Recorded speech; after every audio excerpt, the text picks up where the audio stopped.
Mic test. Mic test.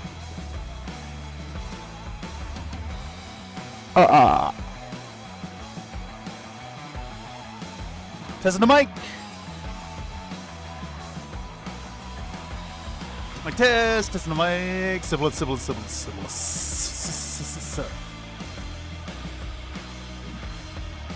Let me try to recompose myself, y'all. I am so manic at the moment.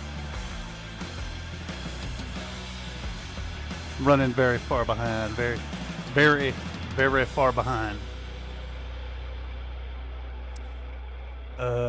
Actually, I need to run across the room and grab my USB cable. But it does sound like things is okay.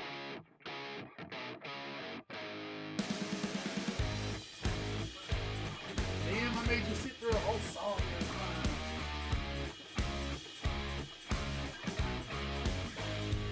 Get that plug in. Let's plug this in.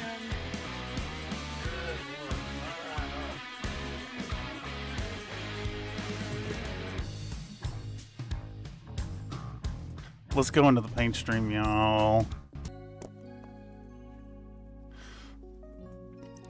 Oh, yeah.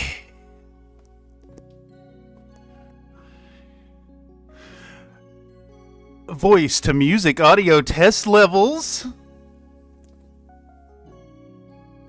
I'm a little loud, I think. I'm a little loud. I'm indeed a little loud. We're gonna bring down the my voice a little bit, I think.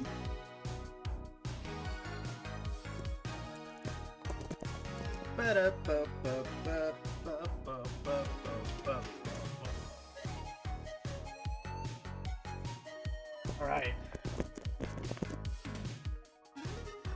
Well, here we are.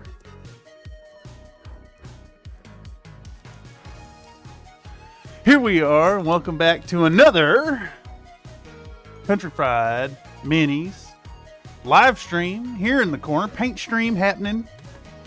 Here's my hair today. I got it down for once. Okay, who am I? Where am I? Oh yes, I'm Cameron here on behalf of Country Fried Minis, and tonight we're painting some Transformers. Oh, and this thing needs to be turned off. We'll do this. Yeah. Hey. Howdy, y'all. Welcome. I'm sweating. I didn't even have time to scarf down my dinner. I got caught up trying to set up a new thing for the stream. I want to do a Winamp. Little Winamp thing up in the corner. I think it'd be fun to let y'all see what's playing. A little visualizer for the tracks, all that good stuff. But tonight we got these fun mechs. And they're mostly cured. I have run right up to the razor's edge with this project. Let's put these on the table. I think we actually need to clean these mechs up with a little ISO real quick. Before we get started. I have been negligent, y'all. I knew this was coming, and I did not prep these mechs as much as I needed to, but that's fine. Because we can just touch on a bit of the cleanup that goes into it. So these have been printed out. The Grimlock is the most recently finished one. But I've got Optimus Prime, Grimlock, Jetfire, and Bumblebee. They've been going through a little curing for the last like 10 minutes or so. But they still feel a little greasy on the surface, a little bit resiny. Let's do this the better way. We're just gonna dump out our alcohol. Get our mechs out. So tonight on the agenda, we're going to talk about the tabletop kind of plus standard that I do for Fiverr commissions. And if y'all out there want to get your hands on your own mechs or models painted by yours truly, check out the link in the description. I do Fiverr commissions. It's not just BattleMechs. I mean, it's set up for BattleMechs, but if you send me an inquiry, I can send you over a custom offer and paint up some fun stuff for you. They're almost always 3D printed. I can facilitate buying models, but that definitely adds to the price of the project. I'm also open to having models sent to me. But the 3D prints is usually the way to go, because I can just print them here at home on the 3D printer and print them out and paint them up and package them up and send them out your way. What are we looking at here?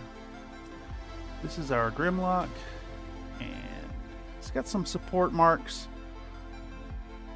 So let's clean that up. Clean this lad up. Give him a good surface rinse. I'm using 99% isopropyl alcohol here. The fumes are really intense with this much out, but that's fine. Ain't the worst thing I've inhaled in my life. And once we get this last little bit cleaned up and ready, we can start the painting proper. Which, now that I'm thinking about it, I don't know if I have any gloves left. I ordered some gloves in my last Amazon batch. Okay, here we go. Let's toss these lads under the cure light one more time. Our little toofy. While I repackage my alcohol.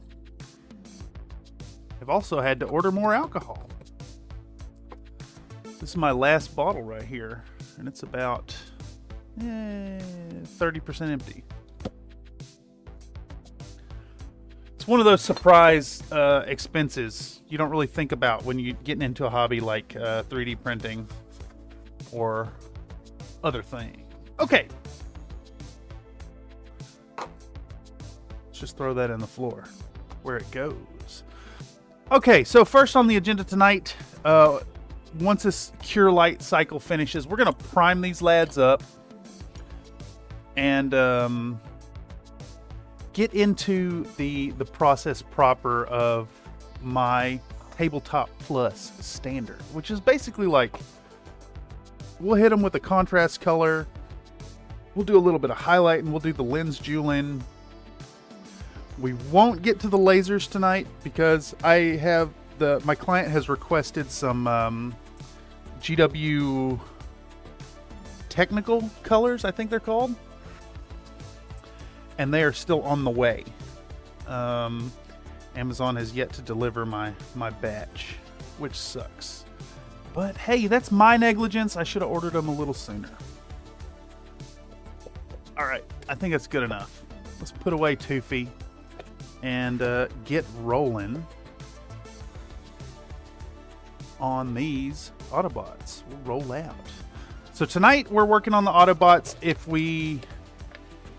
I will probably finish them in the week, so maybe another paint stream, and then next Wednesday we'll start on the Decepticons, and I'll be a little more prepared and ready for it. Tonight I'm behind. I distracted myself. I forgot about the stream, forgot about my own show, and that's just unacceptable, y'all. Also, welcome another Nate. Welcome Jason. Howdy, howdy, howdy. I know I was just chatting with you gents, but I gotta say hello for the folks. All right, so let's get our little spray booth thingamabob. Get it set up. There we go. Put on at least one glove. And again, those of y'all who don't know, this here spray booth thing is the remnants of a model I made for a class. I don't know, like 2.5 years ago. Autofocus isn't struggling so bad with the paper towel in there. Yes, that is accurate.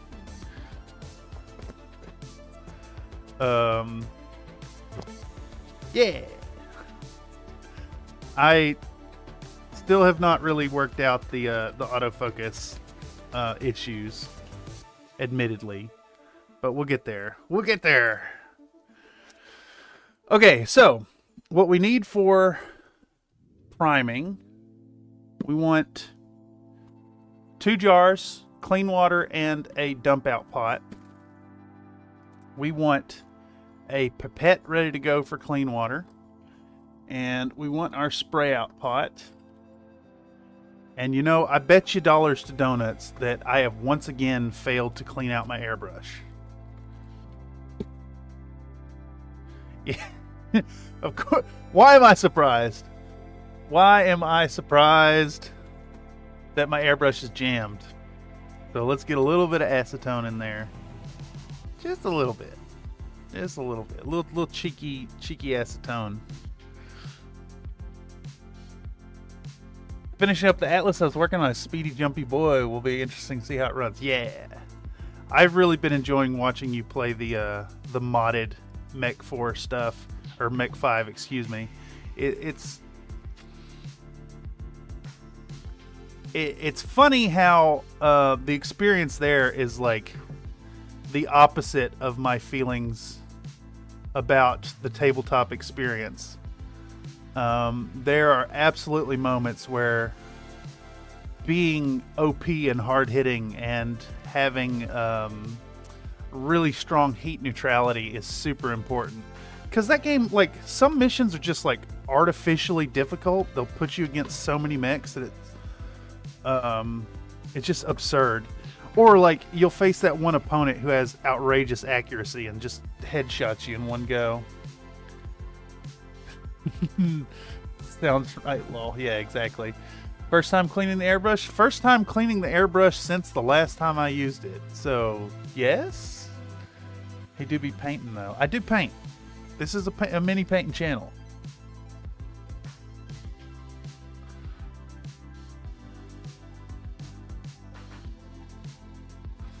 Also, grats Sod9 on your traction you're already gaining on your Tarkov stuff. Been really enjoying those Tarkov streams.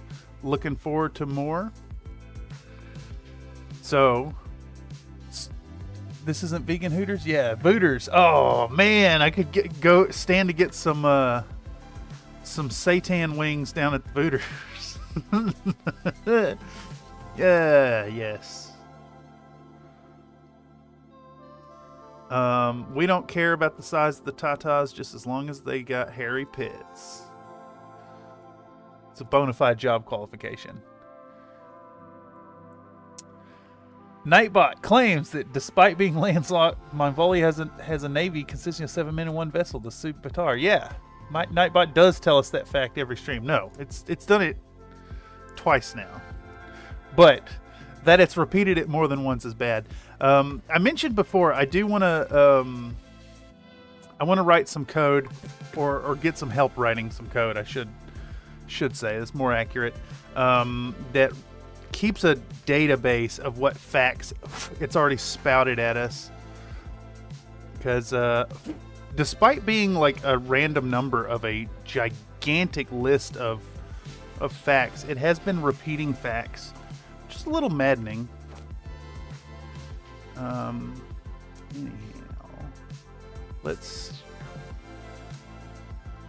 these lads are still kind of resiny. I think I just broke the toe on Bumblebee. I sure did. Snapped it off right there. We're not going to be painting Bumblebee tonight. Fantastic! Off to a lovely start. Okay.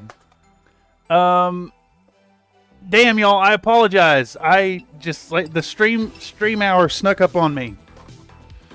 And I was not ready for it.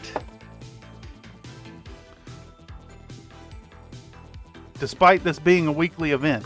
So tonight we're painting these 3 large lads and not Bumblebee. Airbrush don'ts, yeah, exactly. Surveillance Wizard says stuff happens. It does indeed. Tonight will be a lesson in mitigating problems live for a live audience. These boys are still a little resiny on the surface. They're adequately cured for spraying purposes. They just got a little ick on the surface. So I'm going to take this old toothbrush here and a little 99% alcohol and really get down in them crevices. That way we don't have any of that resin arguing with our primer as it goes on.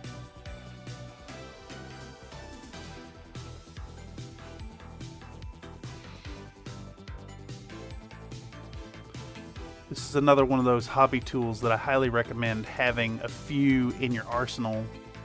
You know, it's one of those things like you find yourself at CVS or Walgreens or whatever equivalent store you're at, and they got some cheap toothbrushes.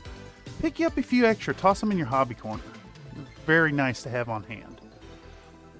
Not to mention, when you're working with Battletech, with BattleMechs, the black nylon bristles of a toothbrush are perfect in scale and tinning. They work really well.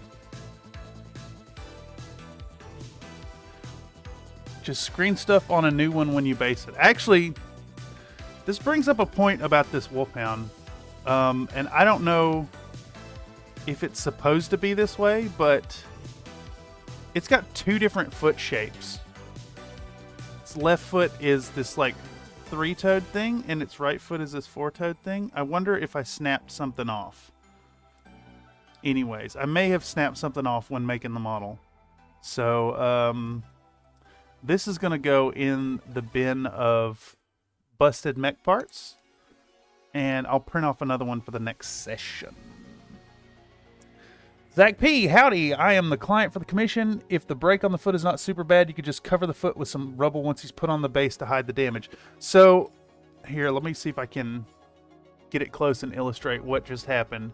So I think I snapped the fins. I think I snapped the fins here when pulling it off the support, now that I'm looking at it. Because this foot has like that same shape and then these toes, and I snapped that one in half. So I think what I'll do is I'll print off another one of these and get it rolling, and I can toss any spare bits in the commission, in the box, if you'd like to paint them up yourself or something like that. I'll do it proper. But we have 3 mechs tonight, so I can pivot and work on these on the stream, and then the next episode we'll continue and get in. There might be another session of working on these anyways. So you want I should break his feet, but yeah, or break the other toes off and match the feet? I mean, that's gonna look weird. It's gonna look weird indeed. I can't actually see an obvious break point at the feet here. I wonder if it's a problem with the sculpt. I'll troubleshoot this one. In the meantime, we still have other mechs to work on. We can get going on these other good guys.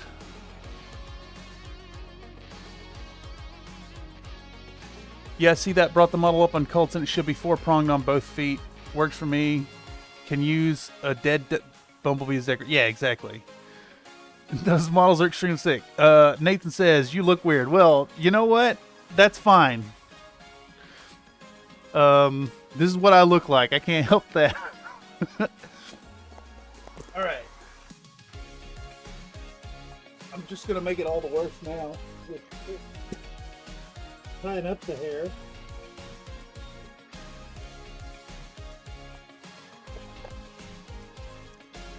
Alright. Alright. Alright. I gotta do it. I gotta tie up the fucking hair. It instantly has become problematic. I'm trying to give my scalp a break, y'all.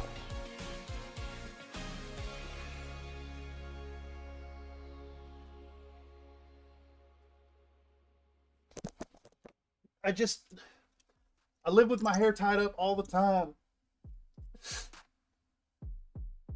Because I gotta do stuff. Shit. Alright. We're playing dress up now. Yeah, exactly. Hey, that's right. You already anyway. Exactly. Alright, I'm checking the levels. The mic seems to be picking up my voice still. 2 thumbs up. It's working. Let's spray paint some models, yo. We're gonna get started with a little bit of white Steino Red. I choose white because I'm gonna be working with contrast colors. Now it's CyberGoth paint and stream start the glow sticks and fog. Yeah, yes. CyberGoth.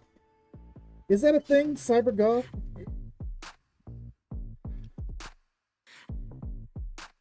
Okay. All right. I think for this project, I will be filming it and eventually turning it into content. But we're just going to skip the priming this time. Maybe it's not super necessary to have every single project showing primer.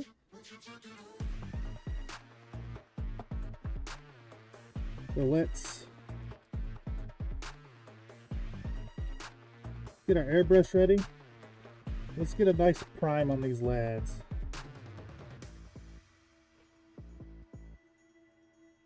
Get rid of the residual alcohol. And we're just going to give very light passes. We don't want to build it up too thick. Just a very light coating. And the reason we keep it super light is so that it dries extremely quickly. Just very light dusting. It takes a little time to build up the coats, but it's better to go this way. It's better to go this way if you're working on stream. Let me put it that way.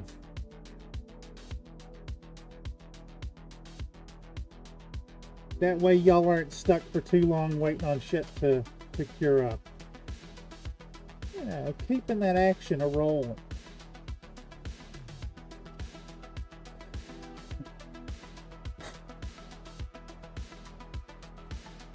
I don't know. I'm old enough to traverse the darkest depths of YouTube, so maybe, yeah, I think it is. CyberGoths are the ones with the bright colored dress. Yeah, I've seen that video of everybody dancing like they're having a horrible time in brightly colored clothing and lots and lots of pleather. Is it pleather or is it plastic? Vinyl?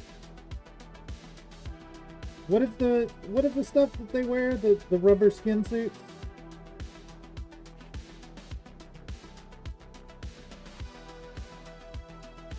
I don't know.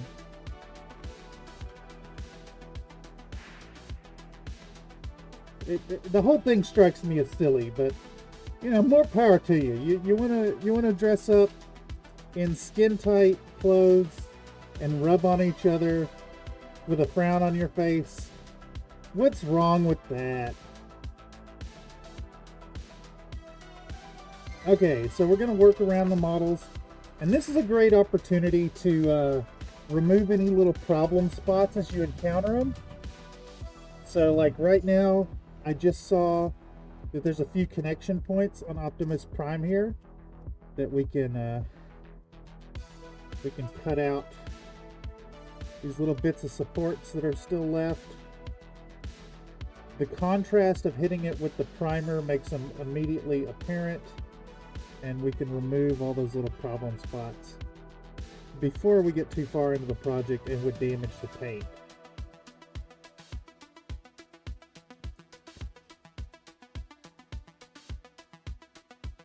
There we go. Much better, much better. Optimus got them nasty Sylogy grasshopper feet. Yeah, he sure does. Sure do. I'm assuming it's largely based on that model. I really love the idea of Optimus Prime as a grasshopper. It's really one of those mechs that are like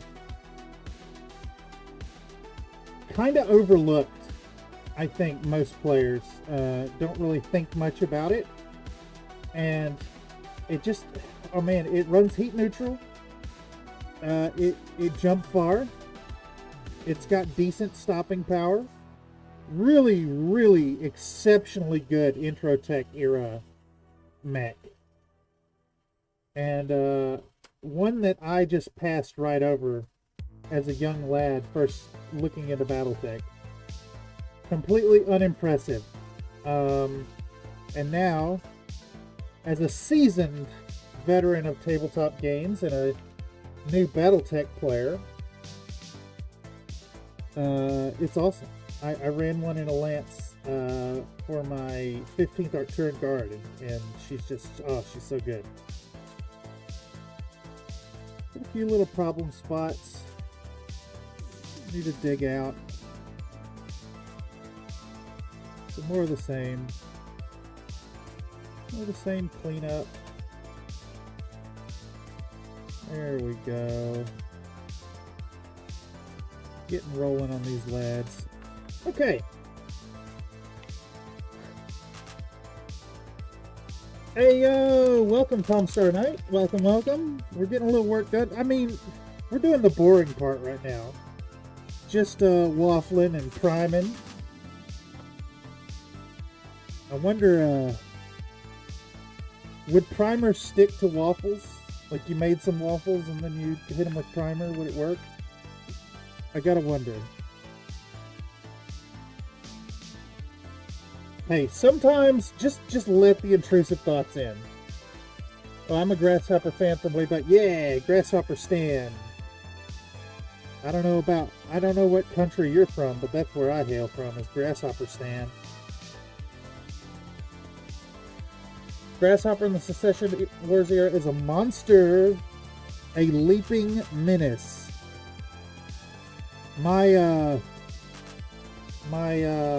Man, what was it called? It's the 15th Arcturian Guard. The name of the lance is the 43rd Brawlers, or the 31st Brawlers, something like that. It's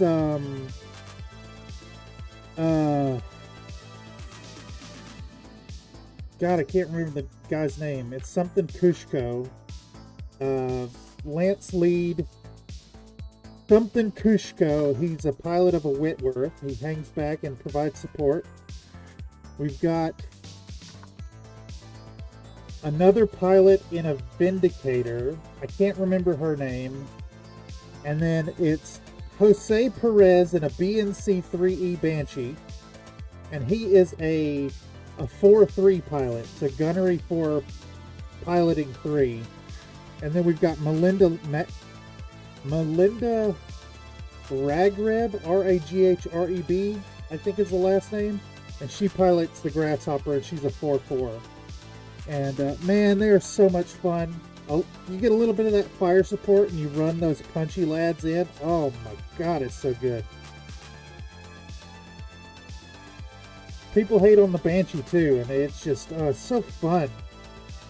So fun. The BV is really low on it for what it is, and it's a fast assault mech. Another Nate says you wouldn't need primer for waffles. They're porous and absorbent enough you could just go straight to paint, but primer would stick fine. I am tempted to shoot a scene that says waffling, and I'm just priming a waffle. I'm very tempted now. Y'all know how it is with the silliness here on Country Fried Mini.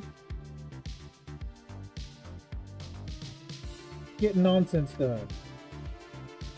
Also, it's a great time to mention, if you want to get in on the inside jokes and the silliness that happens here at Country Fried Mini, come on over to the Discord, join up.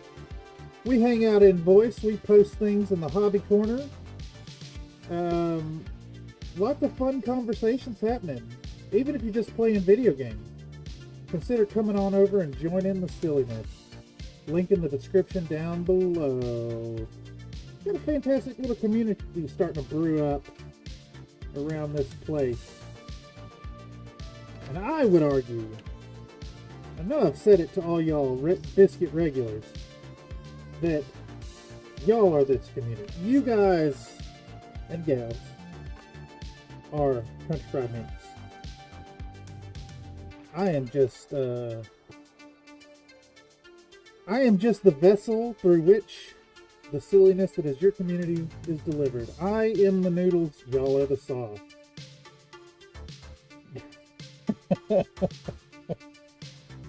Oh, it's so stupid. Alright. So, we're slowly working around these mechs, favoring a light coat for twofold purpose. We don't want to cake up any details, and we also want these nice and dry so that when we go to paint here in just a few moments, they're just ready to accept the paint.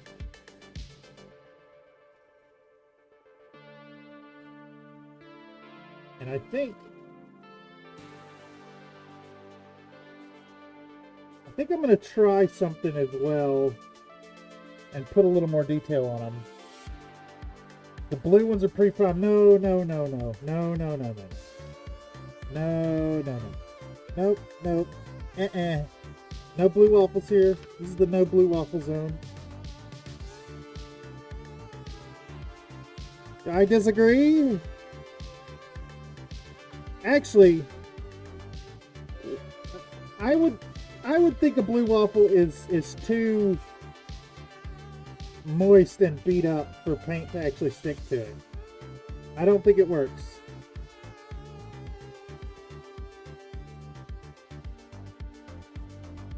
Okay. How's the prime looking on Mr. Grimlock? Looking decent. Looking good enough. Maybe one more quick pass. One more quick pass on all these lads. From the top down. That one's still a little too wet. We want to get some top down action. Everybody likes it from the top.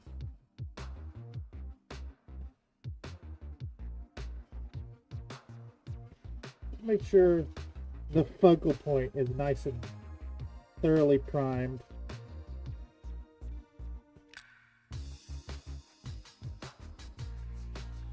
Okay.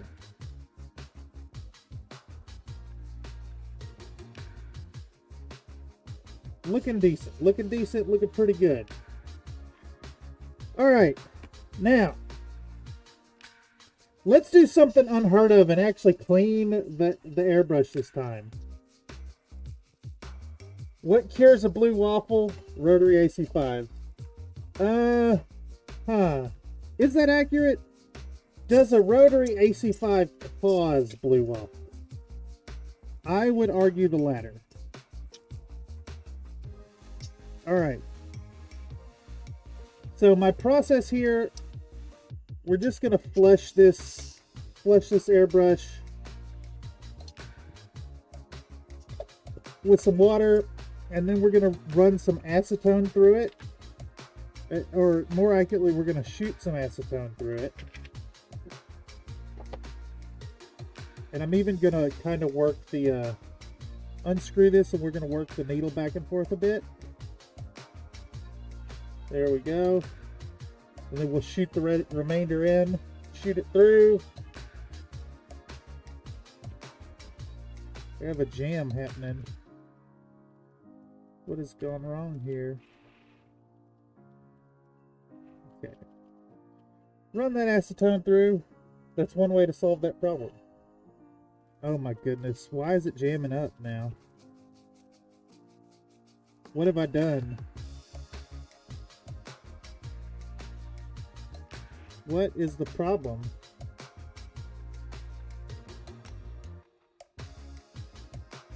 Okay. I have created a problem now trying to do this. I think what has happened is my my acetone there made the paint gummy, and I have just made it worse. Uh-oh. Yes. RSC's a love, RSC's jam, but you can clear it. Yes, yes. They'll never leave you high and dry. They just need a refractory period to recover. Unlike an Ultra, which will jam and leave you in your time of need. Alright.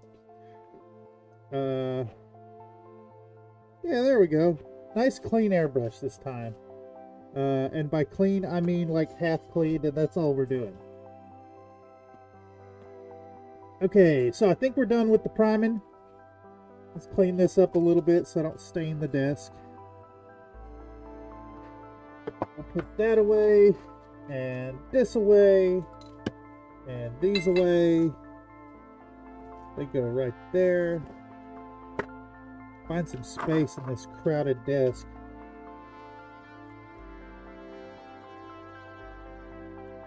Take off this thing. All right. The respirator always concentrates a whole bunch of moisture in the tip of my nose. It's great. Makes me feel like I got a cold. But I don't. I just have respirator nose. All right, here we go. We're gonna paint some things.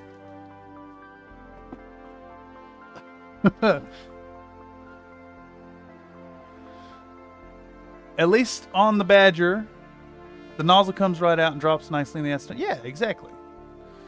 I haven't had to unscrew it in a while, though. Have a rotary AC-10 on the Atlas I just finished in MechWarrior 5. Rotary AC-10 doesn't exist. That's absurd. Absolutely absurd. How busted would it be?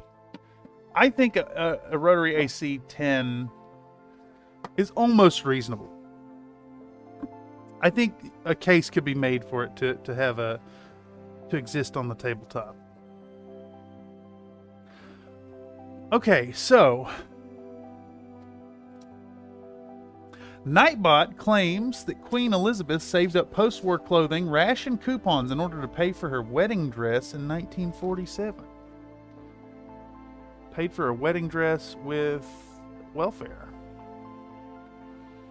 Surprising behavior out of a royal. Okay. I think we want to start with this guy, Jetfire, because it's a paint job that is very simple and very white. And for that, we're going to end up getting most of the heavy lifting done with some washes later on.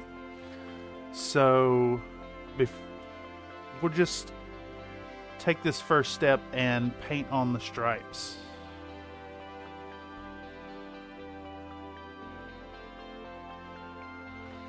Okay. What am I looking for? I need my Hydro Pack. I'm gonna do our Hydro Pack here. They do, and they are crazy. Yeah, they... Wait, no, they don't exist in the tabletop, though.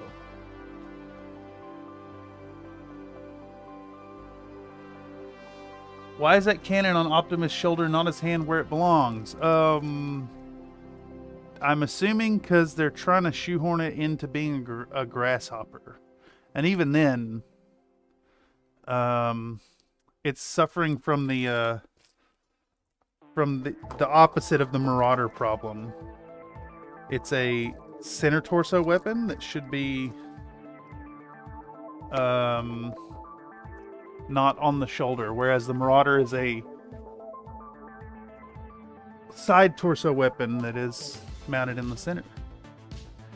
It's a grasshopper variant with the right PPC. Oh, interesting. I don't think I've ever heard of that one. Okay, so we want to work on...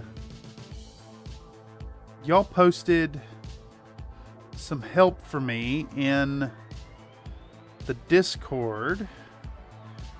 And I'm trying to remember what section it was posted in. Not general. Was it Hobby Corner?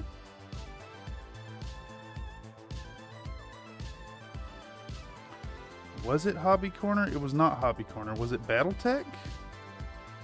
Oh my goodness. Gotta be, right? Damn it, where was it? It's not Battletech. It's...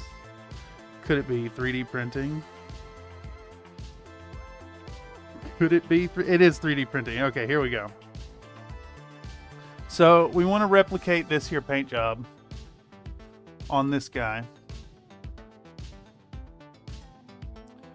And I think that will be fairly trivial to do. There's even like an inset on the cockpit that'll work for that little like slit type visor. So to get this, we're just going to leave the white on the mech, and we will I say that, but I'm realizing we need to start off with a little bit of the contrast white color.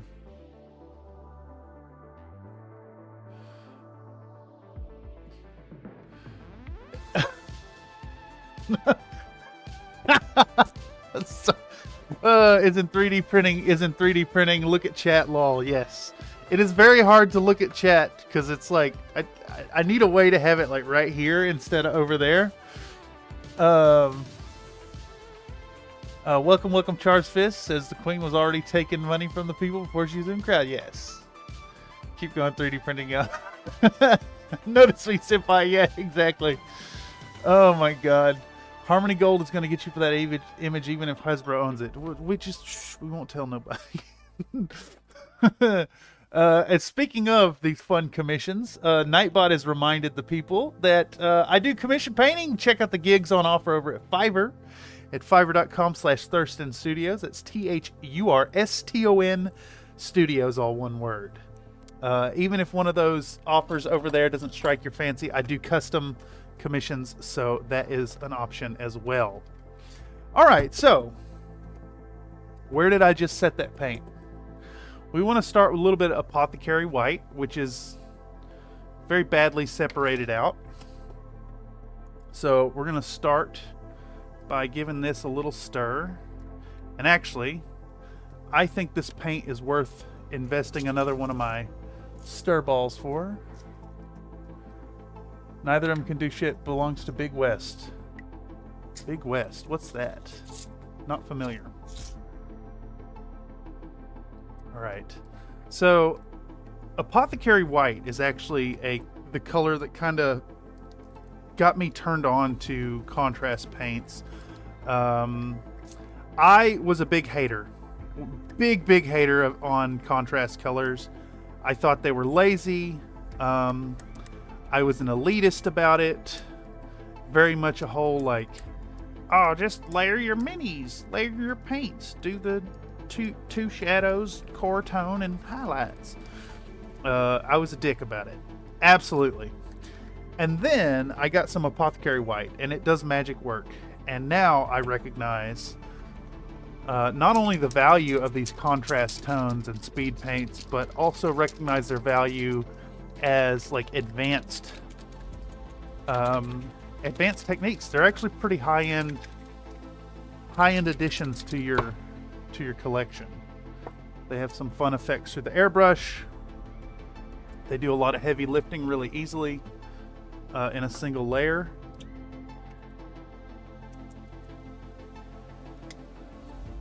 You know, all that good stuff. Let's do this though. Let's do this and do that, and then we click this and that, and then we give us one of these. We'll get that a going.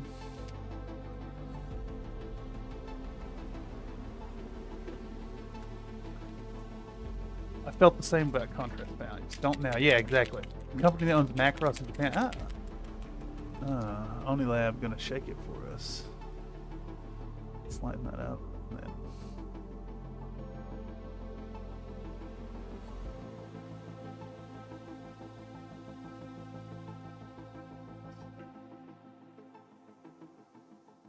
Oh, that wobble.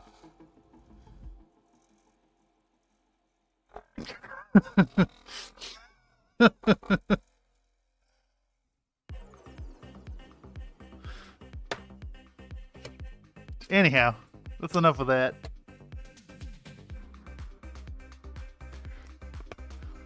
Those who know, you know.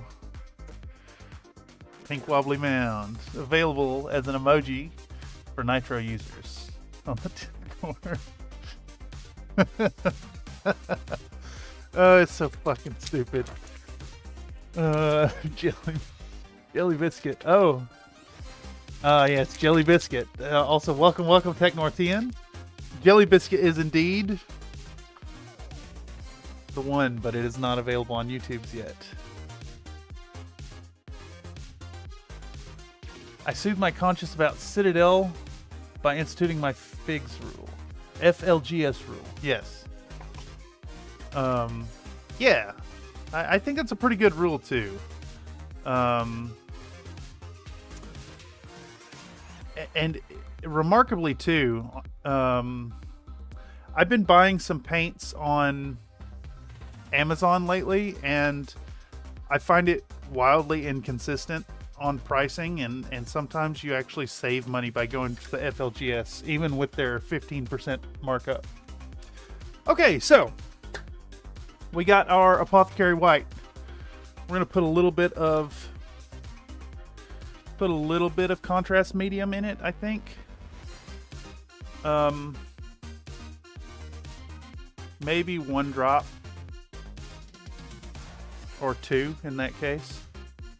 I think that's I don't want to go too thin with it because I want a nice shadow developed on it. Let's work with our 6 brush. Give this a good stir. See who's messaging. Yes, there we go. All right. So I kind of said we're going to start with Jetfire here, but I guess technically we're not. What I'm going to do is hit it with the Apothecary White first, and we'll develop that nice gray shade to all of our white, and then set that aside to dry while we go on to the next mech. I think that's the call, because I don't want to just leave it stark white. That does not have enough contrast. Instead, we'll hit it with the Apothecary White contrast paint, and then give it a nice couple layers of a really light white dry brush, and then maybe even some edge highlighting towards the top of the torso and the focal areas. These commission paintings are always an interesting way to go about painting. There's a certain amount of like wanting to deliver high quality work for the client, but also like trying to make the most of your time and not spend too long on individual projects. It's very easy to go like super overboard and end up getting like $2 or $3 an hour for your work, while also getting like some seriously diminishing returns on the quality. That's why the contrast dry brush focal area edge highlight is the way to go, I think. Plus, I can always do like a cheeky oil wash at the end, and like that will do some serious heavy lifting for very little effort. Citadel gives stores a lot of support as well when it comes to returns of damage, so you're better hands if you get a bad pot. Yeah, exactly. Although, you know, my experience with Amazon is interesting in that, like, anytime I've had problems, I just call and bitch at customer support, and they're like, oh yeah, sure, here you go. You want us to replace that? Oh, you can keep the other one too. That's fine.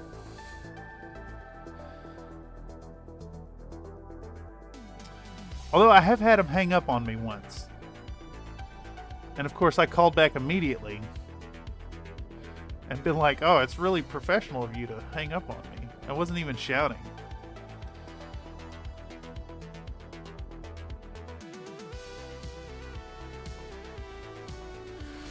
Alright, so we're just going to get a nice all-over application of this stuff. Let it seep into the crevices and create a little bit of shadow. Plus, it'll buy us a little time to think about this mech and how we're gonna. These mechs need to look like their original inspiration, their Transformer counterparts, but also have their mechy parts emphasized. I think we'll do the whole like classic gunmetal-y bits in there somewhere. Oil wash, yes, yes. I'm pretty sure Temu is selling Amazon returns. I believe it. I absolutely believe it. I know I've mentioned them before, but there's like a trend in my hometown and the surrounding area of these like Amazon return bin stores, where they buy pallets of Amazon returns and then put these big bins of items out and let people dig through them, and they charge like $1 for the items that are in it. I'm pretty sure they've all failed but one in my hometown, because the store owners started to get greedy and pulling out items and putting them on the shelves and pricing them as if they were quality products.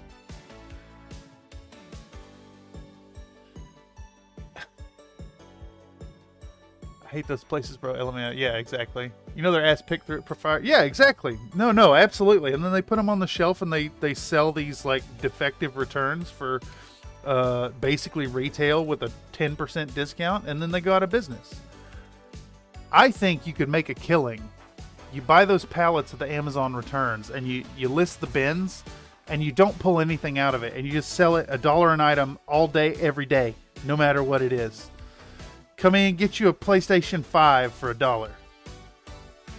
Get you a thingamabob. All right, next up, we're looking at Grimlock. Looking at this lad. We got mostly gray. I think I got a blue light filter on. Yeah, let's turn that off. All right, so it's mostly gray. We got some red. We got some yellow. I like that they got the dino feet details on his wrists. That's very nice. We're looking at gray, black, red, and yellow. And that's like kind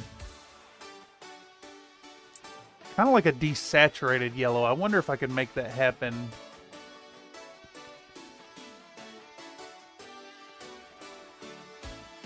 Did you have any Transformers growing up? We had a bunch of Beast Wars figures and one of the Decepticons that turned into a giant green and purple tank. I had Beast Wars. I had the there was a set that was a lobster, a beetle, like a rhinoceros beetle, and a cicada, and then you could combine them into a really big one. I had the Megatron alligator, and that one was awesome. You transform it with the flick of a switch. I had another one. I can't remember which one it was. No, it's going to drive me nuts now. Okay. Let's start with, I think that's it. Yeah. Do this Gryph-hound orange. I also have this like speed paint up here somewhere I think I could use. No, where's it at? I got this pallid bone and a yellow. And I think if I mix them together, it'll make the color I'm after. Crusader skin, blood red, High Lord blue, hardened leather. Where's that yellow? There it is. Okay. Let's do this with speed paint. See how it goes. I know I have a gray too. There it is. All right, let's get Grimlock going. There's a store in Alabama that's all stuff turned in airports as lost stuff or misplaced luggage. It's pretty incredible that folks can do that. Place has some real deals. Yeah. Yeah.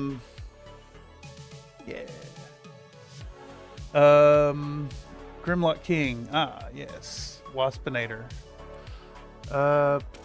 They didn't do a wasp, did they? There's a Phoenix Hawk for Starscream. Unfortunately I broke Bumblebee, but they did a Wolfhound for Bumblebee, but I broke the foot, so that's going to be a little bonus going in the commission bag, and then I'll get some other stuff. Nathan says, what happens when you get a bin full of dildos, have a surprise dollar dildo day? One of the stores did like a 18 plus section, and they would segregate those items in a bin. I actually picked up a dong to do tattoos on at one of those places. So they do indeed get dildos. It went up on the shelf and I never got around to tattooing it. Okay. Anyhow, let's start with the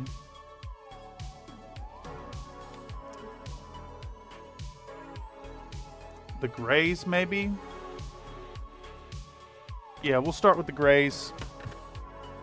Get our Gravelord gray out. Give it a good shake. Of course you bought that, Law. Yeah, exactly. Jason says, still have a shitload of Transformers. Fairly sure I have the Optimal Optimus Primal in storage along with a bunch of others.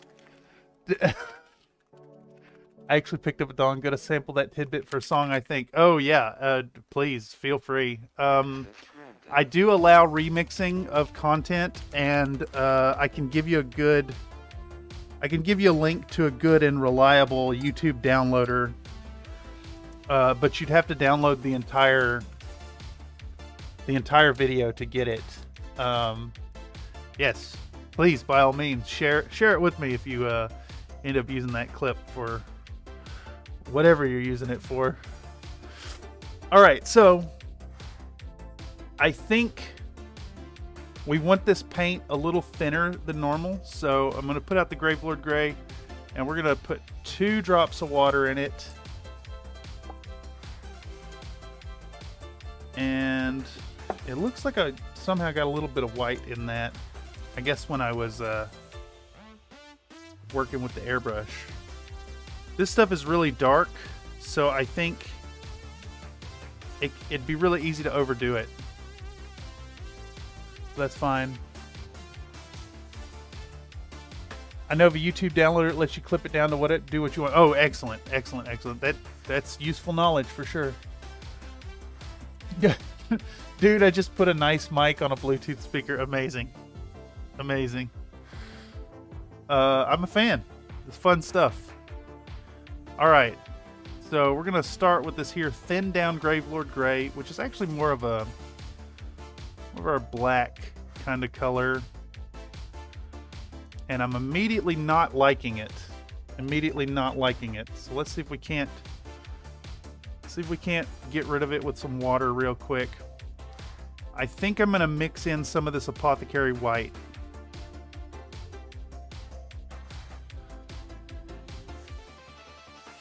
Yeah. I want to mix in some of this Apothecary White and bring this down some. So let's take our Apothecary White and try to make a lighter gray. In fact, why bother picking it up? Just there we go. You know, it's called Gravelord Gray, but it's a very black tone. I think about right there. Looks good.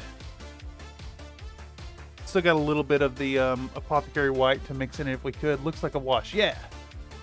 Yeah, we'll share later in the Discord. Someone reminds me. If I remember, yes, I'll hit you up about that. Okay, so now we've got our Gravelord Gray mixed with a little bit of water and apothecary white, and it looks like a much, much more reasonable gray tone. And it is flowing a little bit like a wash here. But that's fine, because if it's wash consistency, we can always do another layer of it until it's kind of built up right.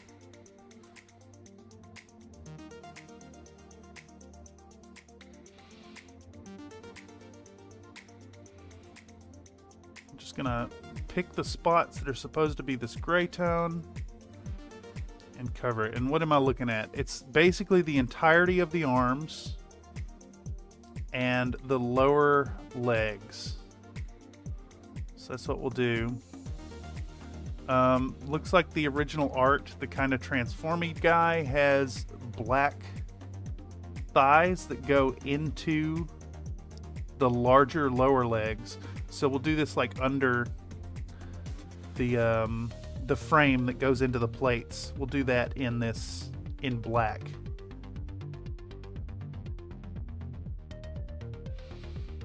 And this is all just foundational colors. We'll build upon it. Just gonna get the initial layers down.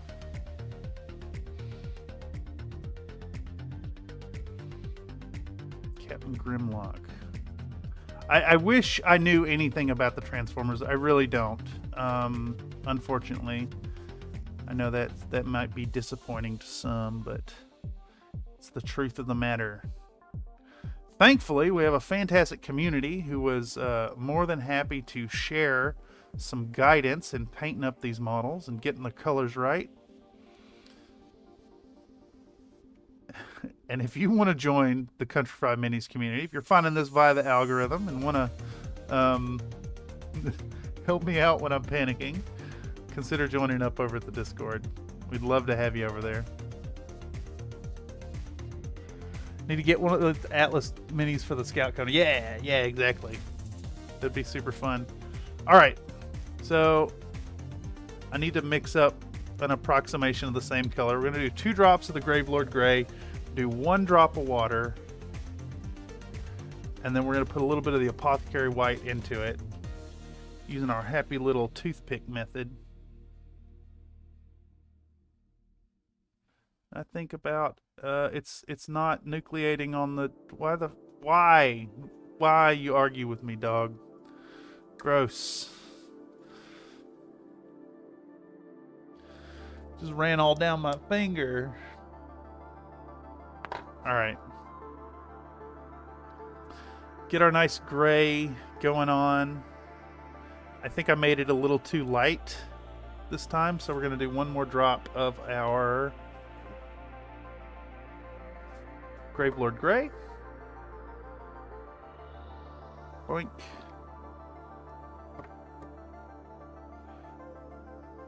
Get that in there. Nice and dark. And we'll probably end up doing 2 layers this.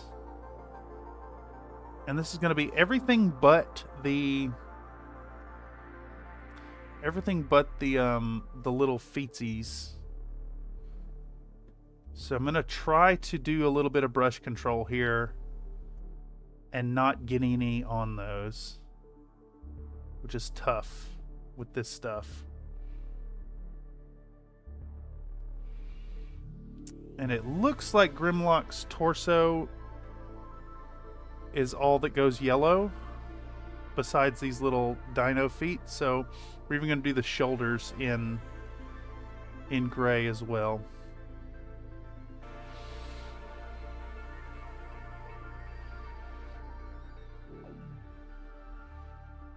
Just give them a nice tickling of this color. Try not to overdo it. Try not to spill beyond where we're going, which I've already failed.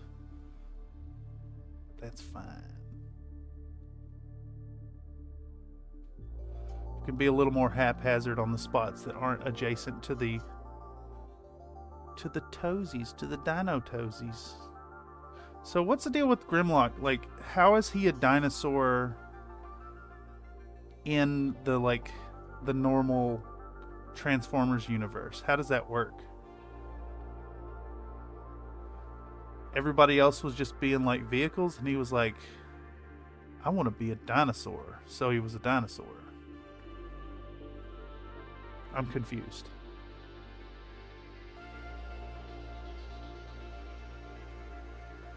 Is it rule of cool?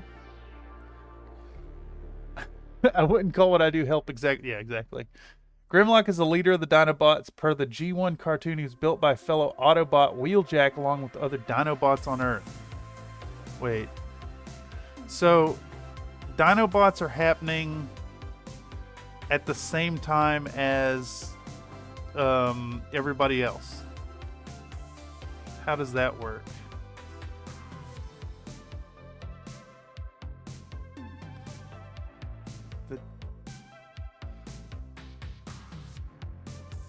I'm just confused as to how, like, being a dinosaur is a disguise.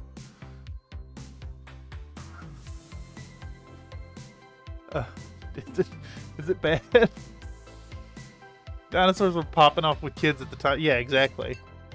I mean, yeah, dinosaurs are still popping off with kids. My nephew has corrected me on a few dinosaurs. He knows what's a dinosaur and what's not a dinosaur, and what just looks like dinosaurs.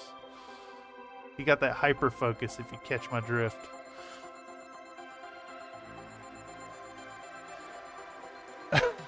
Toy sales, Cameron. Yes, it works because toys.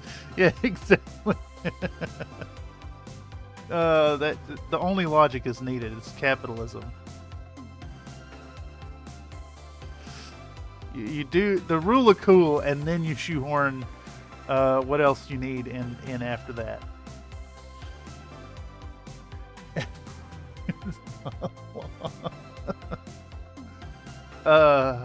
I mean, yeah, it is cool though. I mean, I gotta give it that. He's a fucking T-Rex? No.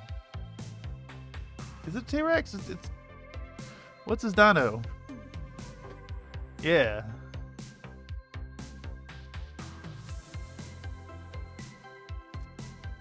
I do kind of love the idea of like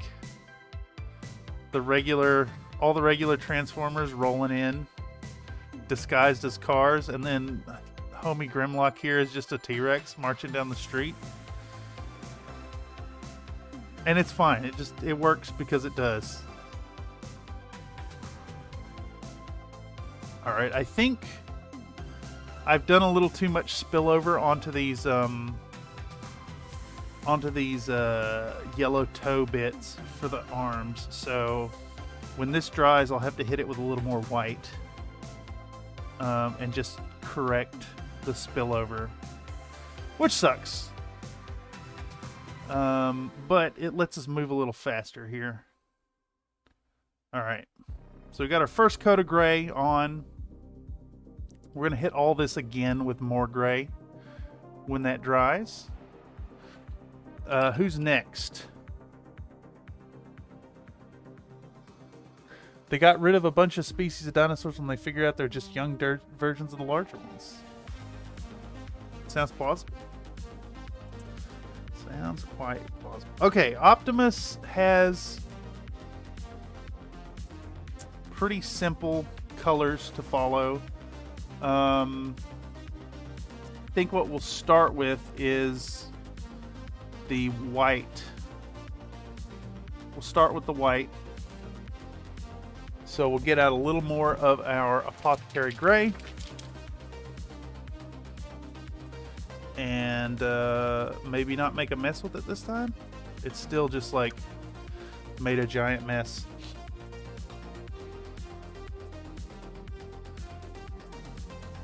They also split the T-Rex up into multiple subspecies as well, hence Tyrannosaurus regina. Yes. They have kind of low intelligence, unfortunately, because Wheeljack Fucked up due to lack of proper parts or something. Can't remember the whole thing due to brain full of useless sci-fi stuff. Amazing. What else would you fill your brain with, though? It's quality stuff. All right. So, Optimus. We are going to do the blue cod piece. And I think the way to go about that is we'll just make this one panel. This panel here that rocks down around underneath. We'll do that in the blue, but then like all the adjoining stuff will be in the apothecary gray as well. Apothecary white. I mean, it's very obviously gray. It's not white. You can't really do a white contrast paint.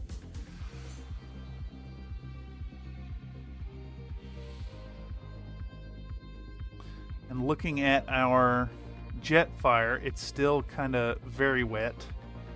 So we got to buy a little time anyways.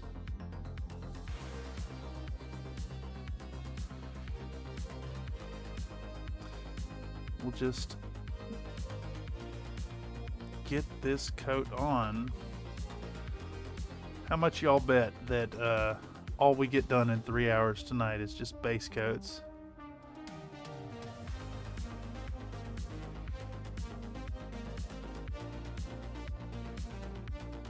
Okay, so the back here is going the white color. All the adjoining machinery is going that color. And these little bits and bobs on the bottom that hang down, just hang down, gonna be white.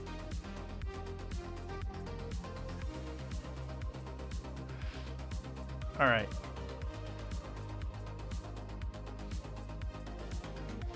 We got some stuff that runs alongside the cod piece that will go this apothecary white as well. And same on this side. All right.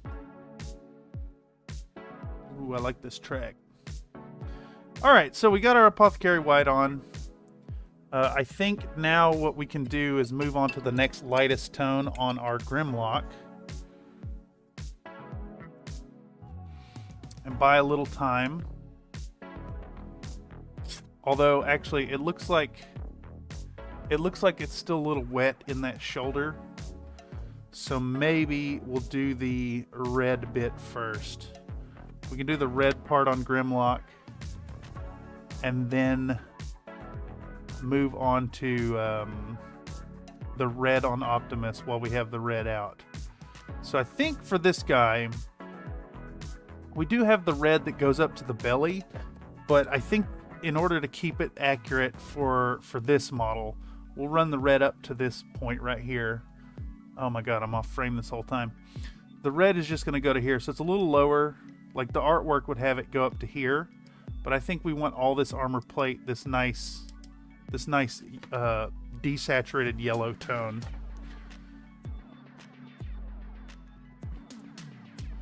The white bits are supposed to be silver outside of the animation because oh yes. Yes. Look like Dino, talk like caveman. No shit. Amazing. Dude, looks like that model has a pair of mech balls. It does indeed, doesn't it? It does indeed. Okay. Nightbot with a new factoid for us this evening, claiming that fruit stickers are edible, though the same as any fruit, washing prior to eating is recommended. The glue used for them is regulated by the FDA. Oh, cool. I'm just going to start eating my stickers. Right? That's the log. That's what you do with that information, I would assume. Nightbot says just eat that whole apple. Core, seeds, sticker, every bit of it. All right. So from here, we're going to grab our... Let's see, how's focus tonight? I bet it's just horribly out of focus with these white mechs, ain't it? Let's see. It's serviceable. It's trying. We're going to do our red. In this nice blood red color. It's dark, it's richly pigmented, but it's not quite as overbearing as the GW Blood Angels. I feel like this tone's a little better for this cartoony red. A little brighter. Whereas the GW's Blood Angel's just really, really intense.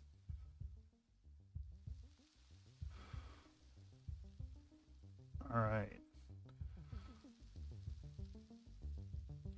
And you know, I'm looking at this model. I think we can get the effect we were going for with the like midriff still being red by bringing it up and under the autocannon here. I think it's a good way to do it. But yeah, those of y'all out there who, if you don't paint a lot of models and want to just get some low effort stuff done, I really recommend picking up some contrast colors or some speed paints and just trying them out. For me, they're more of like a foundation to the work. And I start putting in some of those other techniques, you know, the dry brushing and the layering on top and all that. But like, I'd argue that you can get a very serviceable result to your models with just these colors, especially when dealing with like mechs that have all these little panels and stuff for stuff to soak it down into. Pretty sure some of those stickers are vinyl. I mean, vinyl's edible, right? Totally good for you. Oh no, I just got red on a spot that's going to be black.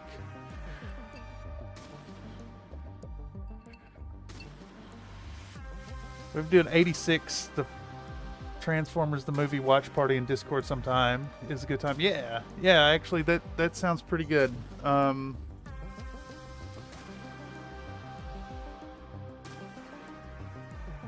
The watch parties work really well in Discord. So yeah, once again, if you're not a member of the Country Fried Minis Discord, think about joining up.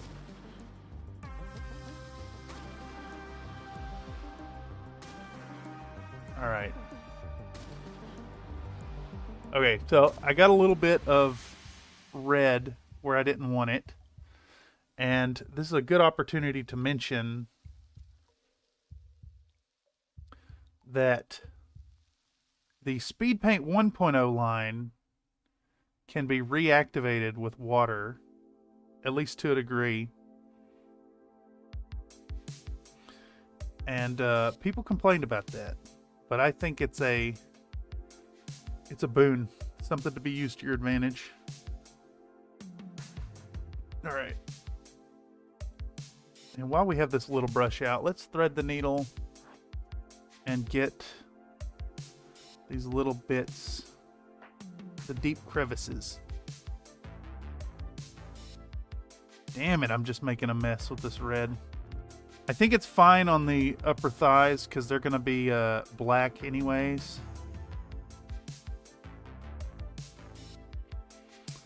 But I am making a mess of this. It's fine. It'll all come out in the wash, literally, when I do the wash later. Alright, that looks pretty good. I see another little white spot in here that I want to get rid of. There we go. He got his red pants on. His red hot pants. It's not a bug, it's a feature. Yeah, exactly. I think they're great. I really wish they hadn't changed them. I've been very pleased with my Speed Paint 1.0 line. Good stuff. Not a problem at all that they reactivate. Alright, so we still have our red out. So let's make sure to lick these brushes to life real quick. And we're using a 1 round. And let's do some cross-referencing. What are we doing here? So, windscreen obviously stay like bluish, glass colored. Grill is silver. We got like a gray line that's supposed to go across the middle. I think the way we'll do that will be to just what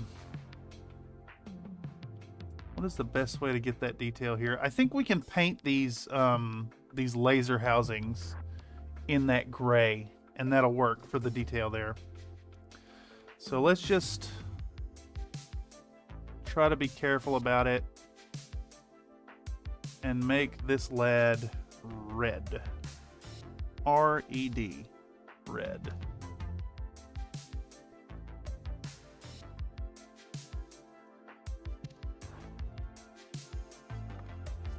And this is Speed Paint 1.0 Blood Red.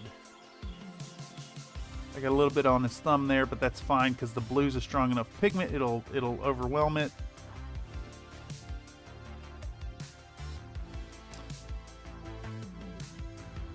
Just, you know, get an all over coat of this stuff and try to be diligent on our brush control, but also just get it on there.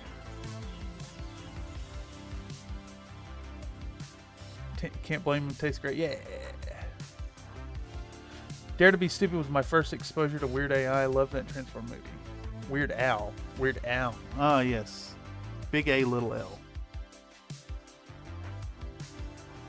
Yeah, good stuff. A silver dry brush over the gray could look good to make it look mechanical. Yeah, I think so. I think so indeed.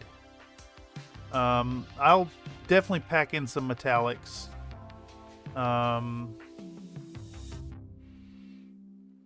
And I could also do a little bit of sponge chipping, like edge wear, if that's something that would strike your fancy.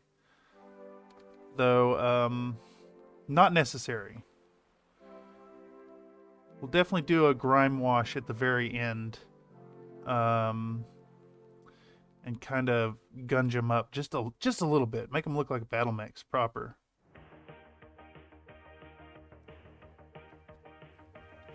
A little bit of Lupus Nocti.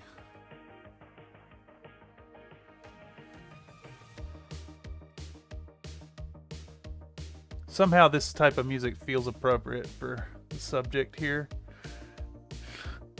Put a white line where you want the gray over, go over graveled gray, not graceland, after it dries. Yeah, I think so. Red, yeah. Great voice cast in there too, not just the standard Peter Cullen, Frank Welker, but Orson Welles and Leonard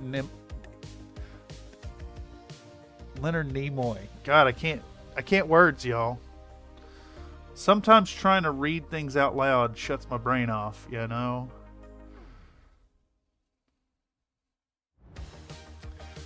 Alright.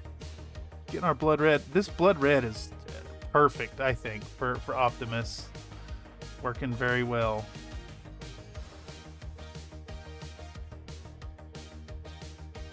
Alright. Just gonna get a nice all-over coating of this. Try not to have any white exposed. And then like his kind of midriff is still red as well. So I'm just gonna go nuts with this. Get it everywhere. Try to control it on the windscreen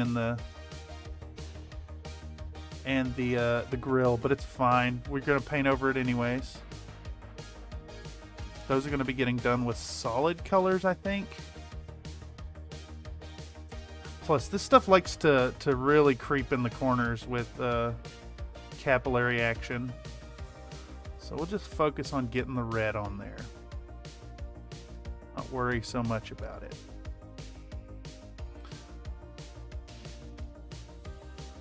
Remember, it's paint. You can always paint over it. Damn, this model is cool, though. Might have to add one to my own collection, I think. Funky Grasshopper.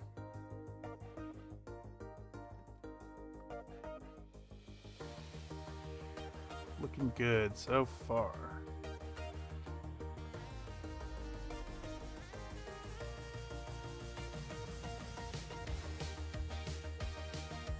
Judd Nelson, Robert Sack, Eric, Idle 2. Spock, just say Spock. Yeah, tripped you up on Mr. Spock. That is true. That is true. Nightbot, reminding folks, come on over to the Country Fried Discord and share your work. I'd love to see what you're working on. Indeed, especially if you found this through the algorithm and haven't had a chance to participate in a live chat situation. Come on over to the Discord. We don't bite much. I have lost that paint, y'all. It is somewhere in this sea of colors. Oh, there it is. I'll show you. That's what my desk is looking like right now. It's just an absolute disaster zone over there. Oops. Got a notification. Don't want to dox my friends.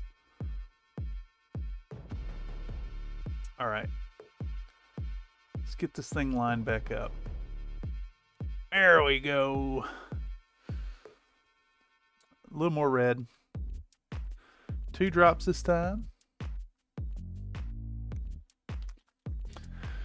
Nightbot says there's a company in the UK that offers being hung. We've heard this before. Nightbot, why? Why you looping facts? There's like over 400 facts on that list. I ain't even gonna read it. Y'all can see it in the chat.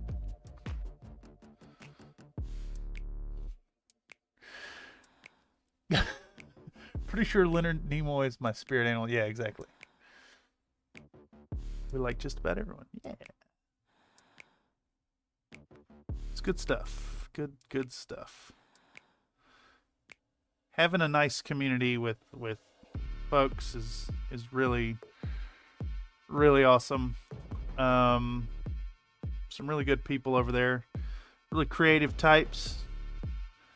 I know I say it again and again, but I am so humbly appreciative of the community that's kind of springing up over there on Discord surrounding this silly little channel. Bunch of awesome folks. All right. Just making our way around this mech. I think what we'll do is I was going to do the housing in silver, but I think we'll just do the barrel of the PVC in that silvery color. Yeah. And red all this stuff up.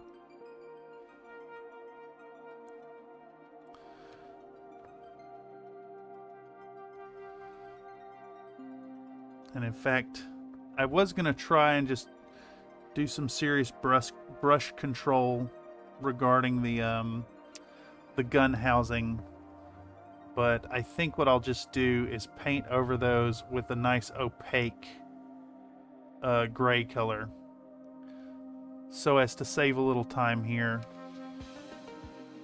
I find that this speed paint works better if you apply it really fast anyways.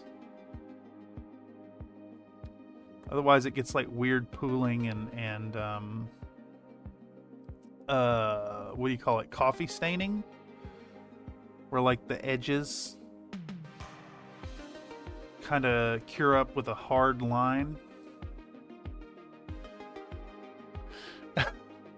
Gun is supposed to be black. Oh yeah.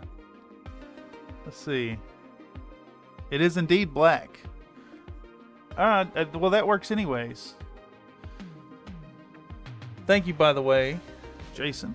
It is super helpful to have some folks who are knowledgeable about this subject, because I am fairly ignorant of it.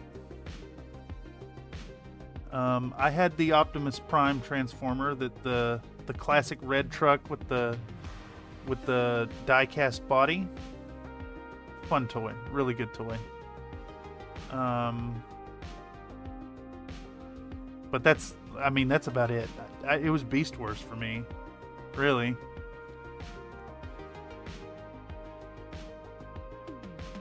It was awesome. I remember getting the Beast Wars toys at pretty sure it was like a family trip to Florida or something. For some reason, we went to Toys R Us and got some cool, fun stuff. It was awesome. Really good time. Nightbot says Cameron hasn't complained once about traffic since he started being able to hear the music. Yes, that is true. It is absolutely true.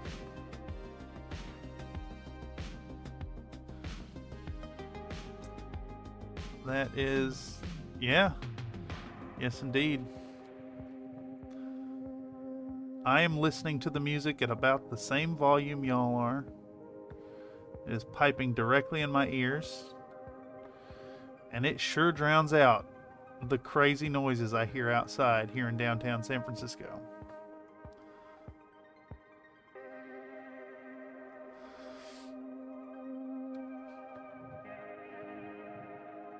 I am nothing if not a complainer. Just have new things to complain about now. What was the latest?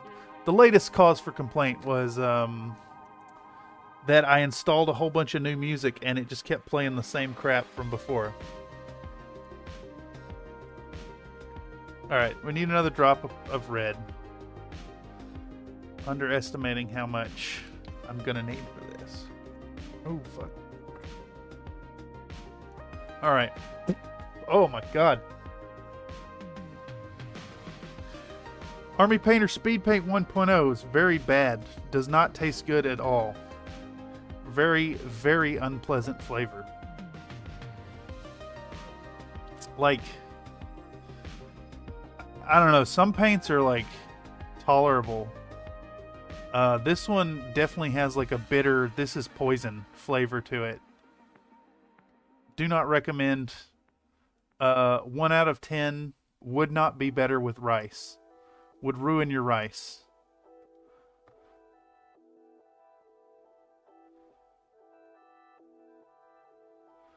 Alright. Just about got the red done on this lad.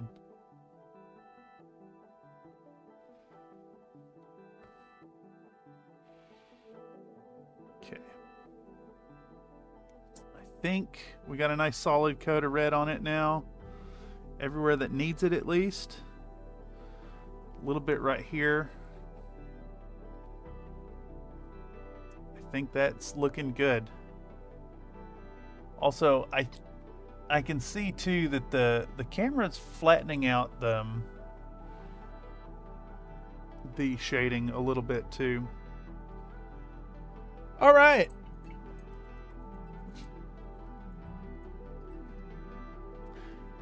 Mech Lab update supersede shuffle. That is correct. That is correct. A friend of mine shared a mech with me, and he made it in the new Mech Lab version for Mega Mech, and I downloaded it. And now my old versions of Mega Mech don't work. And they've changed. They've fundamentally altered the UI, and it's very frustrating. Very frustrating. Okay. I think our Grimlock is not dark gray enough. So I think our next step now is to do a second layer of... We'll do our second layer of gray on this guy, and then we'll go back and do the blue on Optimus. And by then we should be dry enough to come back to this and do the yellow. And hopefully by then we can start dry brushing and or reddening up our jet guy. It's basically Sharpie ink, dude. I don't see you licking your Sharpie, so at this point I think you guys will eat anything on a paintbrush. Yes, there are some brush lickers in the community. That is true. Alright, we're going to mix back up our gray from before. I'm going to hit up Grimlock with another coat of gray. And I think 2 coats ought to do it. Actually, if anything, let's just add another drop of gray paint. We'll do another 2 drops even. 2 drops into that. Another drop of water. Just one. Give us a stir.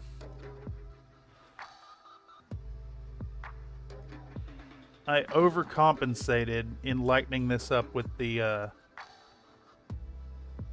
Apothecary White. That's looking a little more accurate.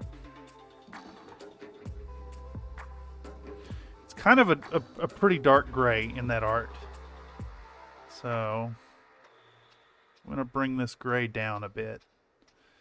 Make it a little darker.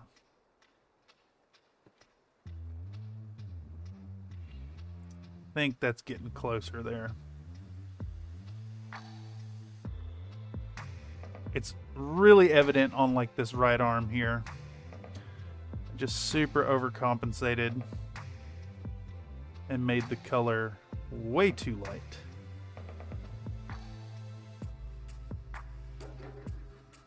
So let's bring it down. Darken that tone.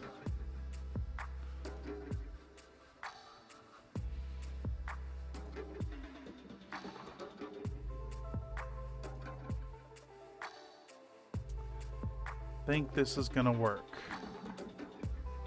I hope so. Worst case scenario, just gotta repaint it, you know, start all over. I don't think we'll need to go that far though. Can't call them brush lickers anymore, that's insensitive. Paintbrush sommeliers. It's a more acceptable term. Paintbrush. I don't think that, no. Calling it a paintbrush sommelier. Oh god, I'm making a mess. A paintbrush sommelier. Would that not be a paintbrush enthusiast, not the paint itself?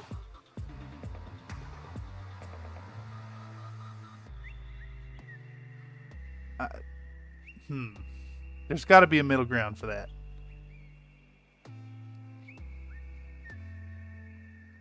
Okay.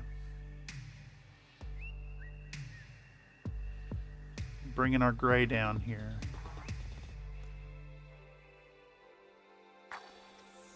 Am I to believe that the Gravelord Gray was just fine to begin with, and I have made a grave error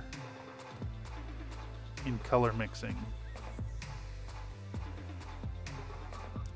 A little bit.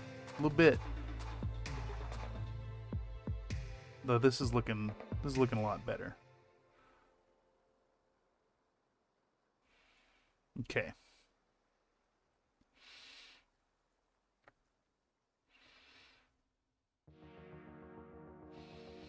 Also, I absolutely should have glued this model to a base for handling.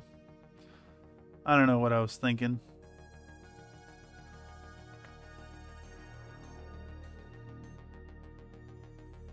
I wasn't thinking. I was just doing. That's the problem. Can't wet paint? Yes. I do eat a lot of paint on this stream. Compulsively eat paint, I should say. It's like, it's not even a conscious decision at this point. It's just a item of comfort. It's comfort food. I mean, bad habits. Alright. That's looking much closer to the gray that I want on this. Much better. Much better.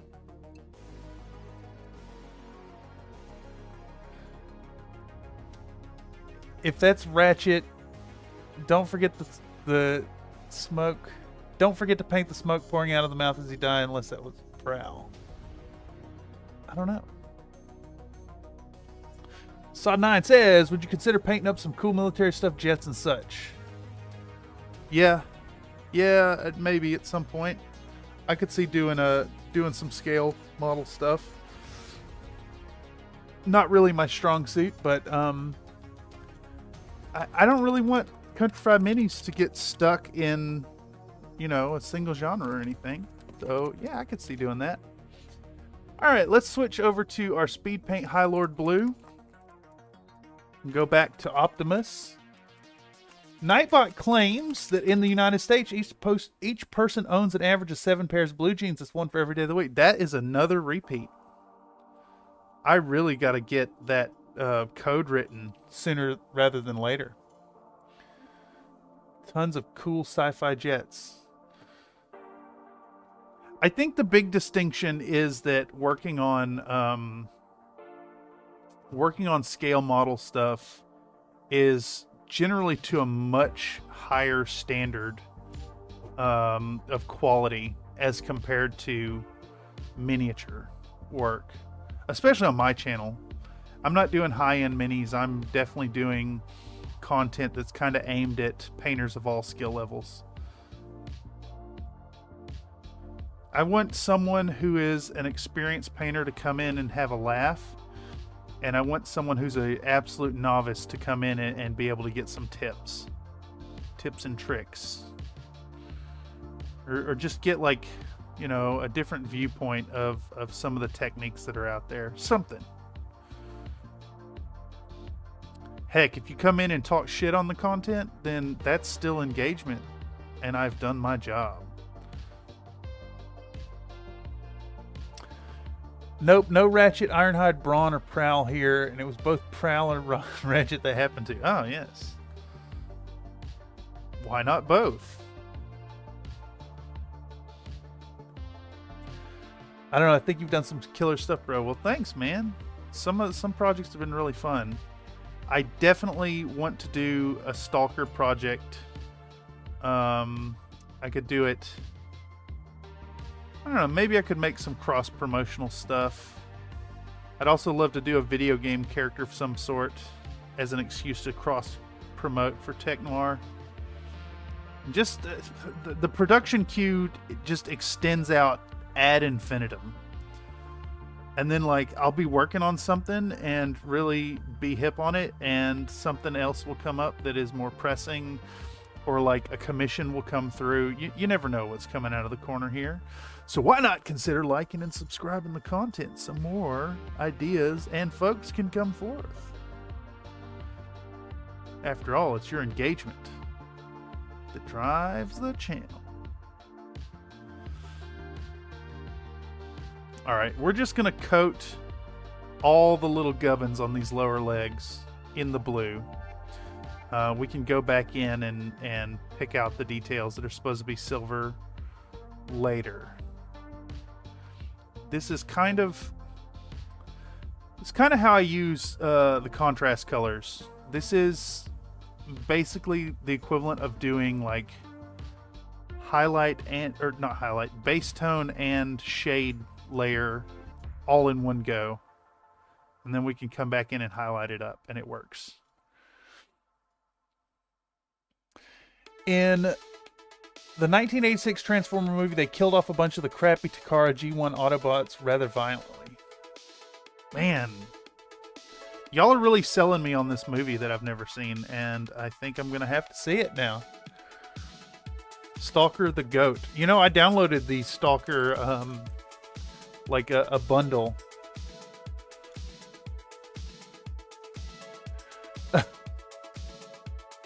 Nightbot tossing a warning over at Nathan saying, "What are you on about? Stop spamming caps. Warning." How about that? I wonder why. I don't understand. I really don't. Like, there's some hidden requirements. There's some hidden decisions in the way Nightbot decides who to give warnings to. We're gonna have to put you in the timeout corner for the score this next week. It should come up. I haven't seen it. Nope, I have not seen it. I have never seen it. Zach P saying the OG Transformer movie is awesome. Yeah, I'm gonna have to check it out now.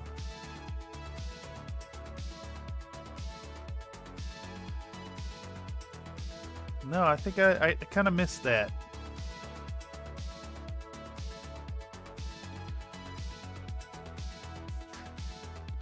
In fact, I want to say my first real experience with Transformers was indeed Beast Wars. Like that, they did that first run with the little. There was like a 2-pack that came with Optimus as the bat and Megatron as the alligator, and they had like a little mini comic. And then they came out with that TV show, and myself and my brother were really hype about it. We'd get up at 6 in the morning to catch it before school. It was really cool. Really cool stuff. I even had the video game eventually. It's a really bad video game, but there is a Beast Wars video game for PC.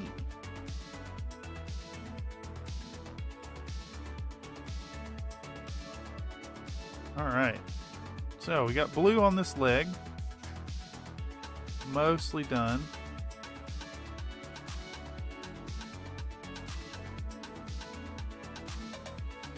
All right. What else is red, or what else is blue on Mr. Optimus? Mr. Prime. Captain Optimum.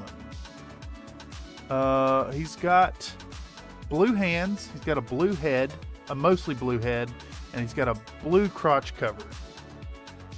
Let's do that. My limit is 14 caps. I must have come close this time. Amazing.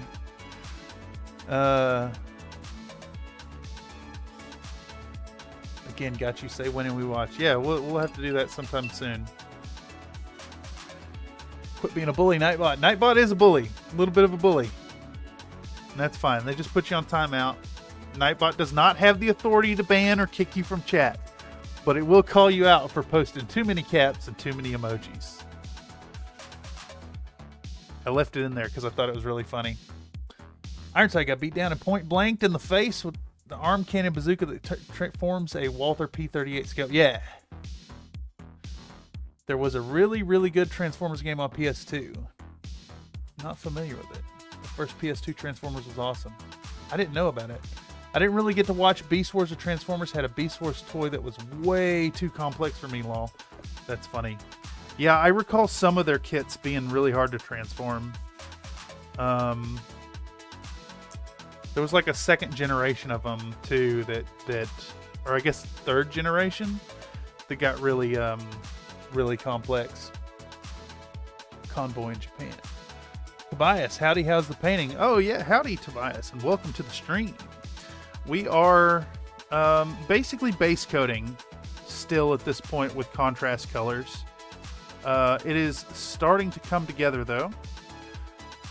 Still waiting on Jetfire to dry so we can start detailing that. What have we done? 4 colors. Apothecary white, the gray, the red, and the blue. Next up we're going to hit Grimlock again with yellow.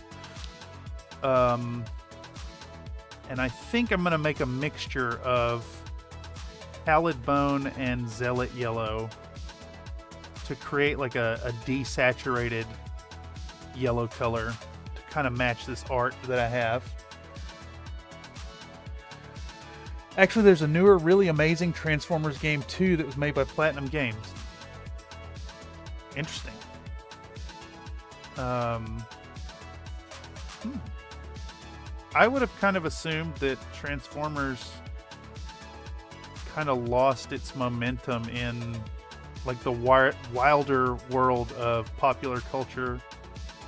As far as like what would get made into video games.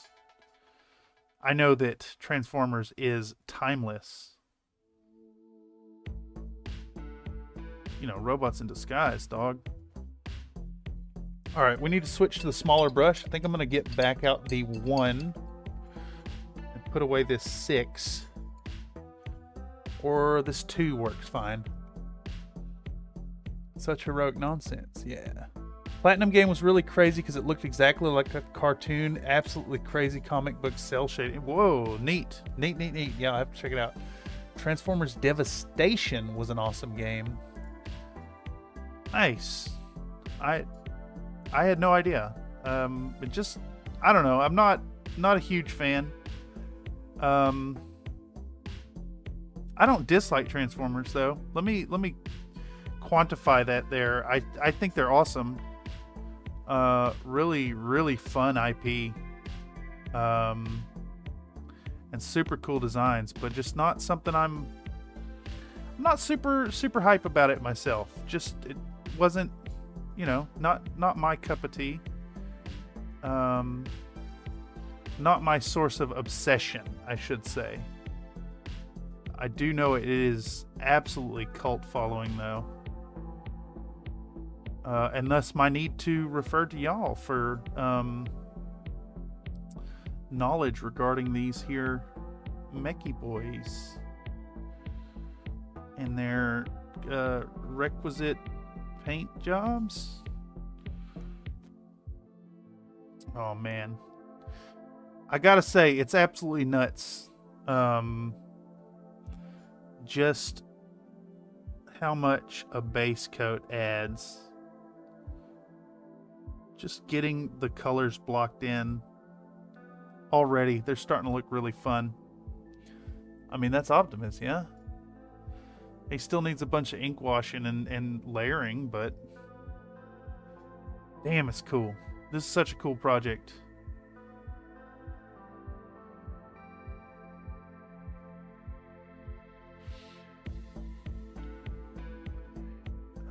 It's a total of 8 mechs. We're going to end up doing the Autobots and the what are they called? Decepticons? The bad guys from Mini Hulk Minis, I think it's called.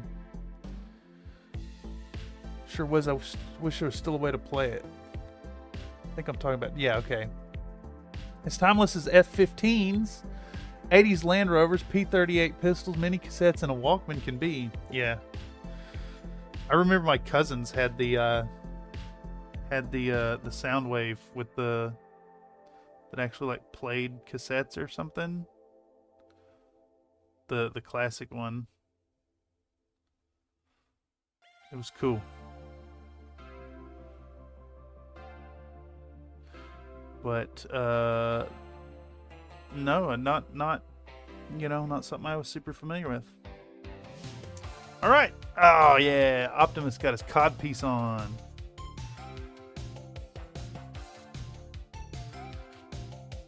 It is kind of funny that this little detail is almost like it's almost like the Superman underwear over the pants thing going on here. And I really dig it. And it's a detail I'd never thought about until right now.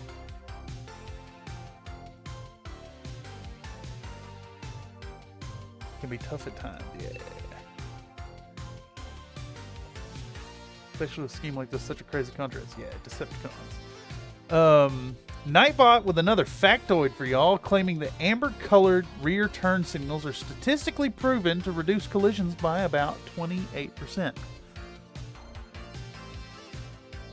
I remember one of those auto shows, maybe it was Top Gear, where they were checking out American cars with their whole like rear turn signals and brake lights all being red, and the person looking at it was like, this is absolutely insane. And it kind of is to think about. I mean, not like anyone in the US uses their turn signals anyways. There's a version of Optimus in Japan that you can plug an iPod into his trailer and use it as a speaker setup. And it's so dank. There's some really high-end Transformers toys. When I was in Mexico City, I visited like a toy collector shop. Saw some Optimus that were like $500. No way. Saw it almost every time I went to TRU in Okinawa when I lived. What is TRU? This is a I don't know what the significance of this is.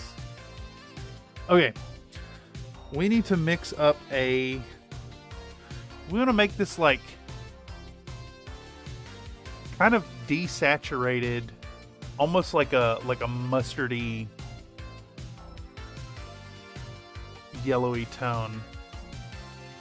And I think the way I'm going to do it is with a mixture of pallid bone and zealot yellow speed paint. These two colors.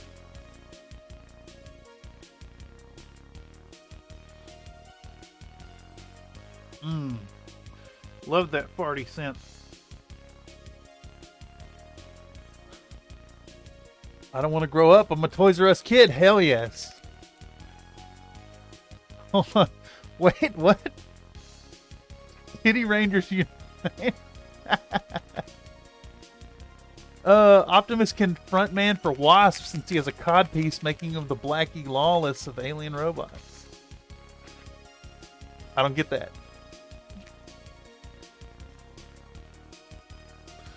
All right, we're gonna start with I think I've done a 5-to-3 ratio of this here pallid bone to zealot yellow. Let's give it a stir, because the zealot yellow's got like an oranginess to it, and I want the pallid bone to bring it more into like a browny tone. Yeah, I think we're still too far in the yellow tone, and in fact, I'm just gonna start that mix over. Let's lift that off the palette. Because the yellow's great. Yellow is great, but it is not what I'm after. What about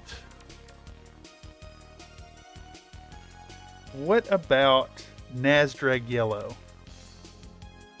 Where's it at? What about Nazdrag yellow? This color. Let's give that a sample. They still make candy cigarettes, or the man step in and stamp it out. Yeah. This just in, Cameron hates hair melon. No, that's inaccurate. That is absolutely inaccurate. I just am not familiar with it because I am an uncultured swine. I would peg Starscream as more of a Blackie Lawless. Except Striper, he loves Striper so much, even he has the tight. Shh, don't tell nobody. That's for the Country Fried OnlyFans. It's so tight you can see my my peen. You know, like ball peen hammer. Alright, so this color is kind of... It's kind of there. It's a little more brown than I'd like. Let's experiment. Let's try to make this work. How about mix in a little bit of Imperial Fist and see if we can't get that going.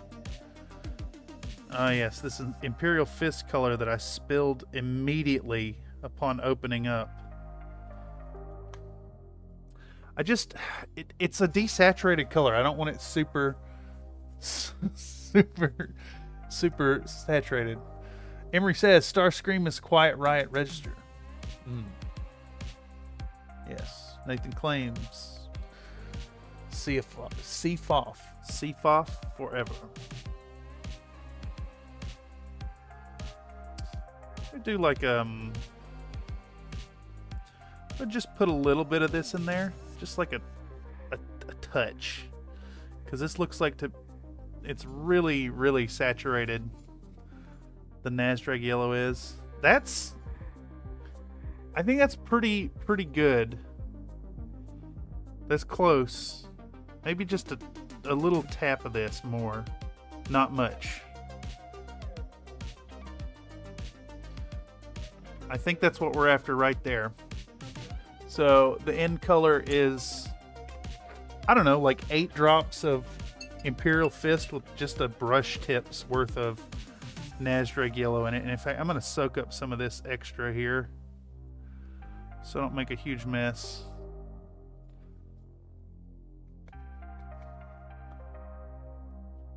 Okay, here we go. Approximately 1 million dogs in the U.S. are named as the heirs of their owner's will. That's gotta be bullshit, Nightbot, and you know it. Calling it early tonight. Good luck with the rest of the stream later, fellas. Yeah, thank you for stopping by, Sod9. If any of y'all catch him streaming, he's doing a Tarkov everyday thing. I think it's a really fun idea, and we'll see how far he makes it. Okay. So, I just realized I need to put white back on these claws. Where is my white? Where's my white? Where's my white? That's Ulthuan Gray. I know I have a white around here. Oh, there it is. Right here. Let's do the important part first for that. The other camera is streaming on the other platform. Ah, yes. I did order that setup I was talking about in Discord, with the double-ended spigot for the camera arm, and the, what was it? The PCIe X1 connection. So I should be able to do 2 cameras. I'd like to get 2 angles going on the stream here. I think it'll be really fun. But in the meantime, for those of you who can't afford the Country Fried OnlyFans, we're going to get back out the MX Mini. Give it some love. Oh, yeah.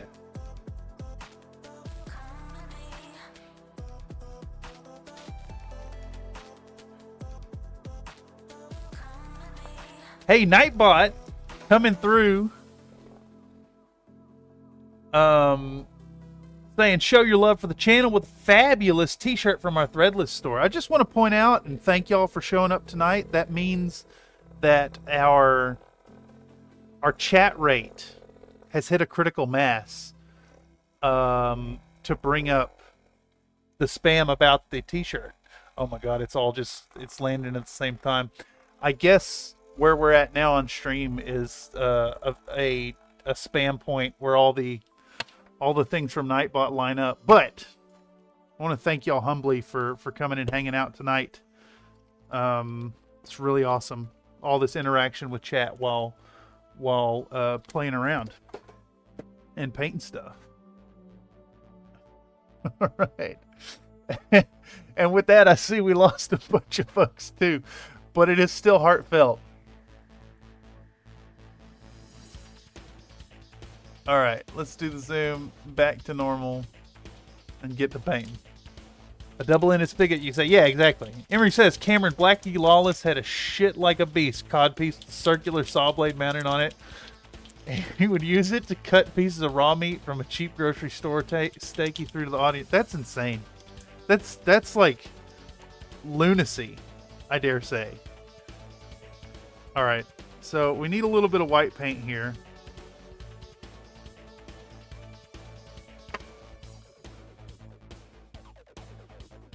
A little bit of white paint. Because I need to repaint.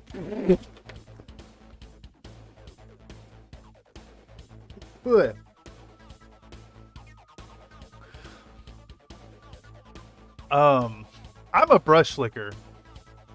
And those speed paints are heinous. They're very bad. Do not recommend.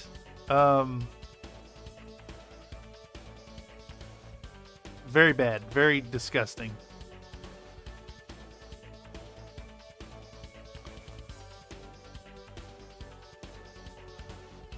You know, when something has that like that bitterness to it, like you know subconsciously this is poison. That's what they taste like. Still here, still painting. Yeah. Double-ended spigot. Double-ended spigot indeed. Not that kind though. That's for the CFOF. CFOF? I think I got yellow in this brush still. I'm going to give it a good clean with alcohol real quick. Get a little of our 99%. Give this brush a little love in it. Yeah, look at all that crap coming out of it. Holy moly. You don't really notice all that extra pigment in your brush until you try to paint white.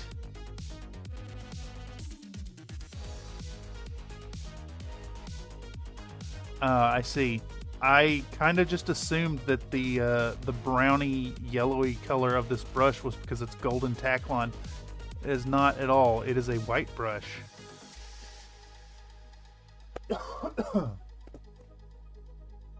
Also still here, just got home working on upgrades to the print station. Oh, hell yes. It is nice to get a good paint station put together. Mine is just kind of sitting on the desk, invading my computer space.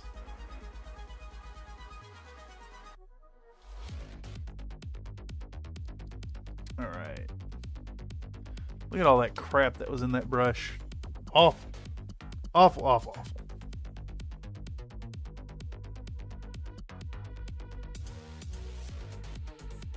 Okay. Oh. It's so thick. So thick.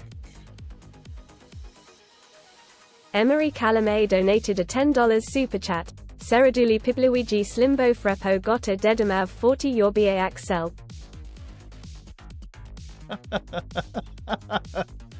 Holy moly. Thank you very much for the generous donation, Emery. Good Lord, that's fun. Sarah Dooley, Pibbly Widgie, Slimbo Fretpo, Gotta Dedormouth, 40, your BXL.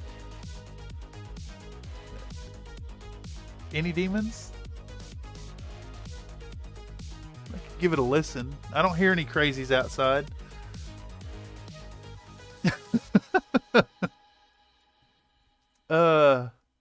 Shit, I forgot where I was at. Who am I? Am I Cameron? All right, we're working on re-whiting up these dino talons.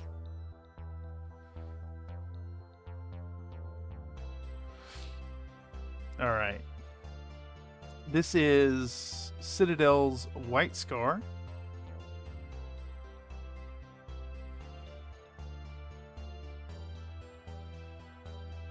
And I've got to do this because, well, while I was base coating the gray, I had it creep a little too far up onto these.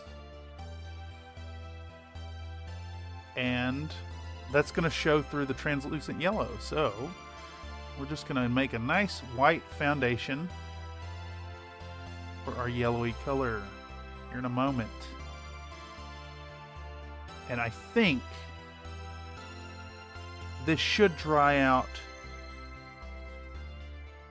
fairly quickly. Although I see that we got a little extra gray on the bottom of this fist that's still very liquid. So let's try to lift that out of there and dry it off.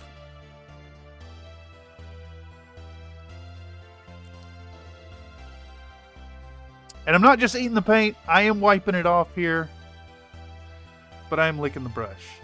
Make sure to lick the brush.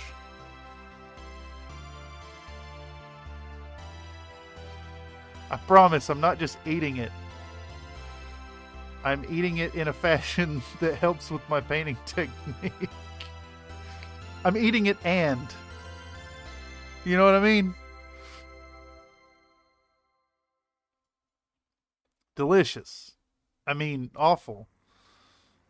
Don't eat your paint. All right, there we go.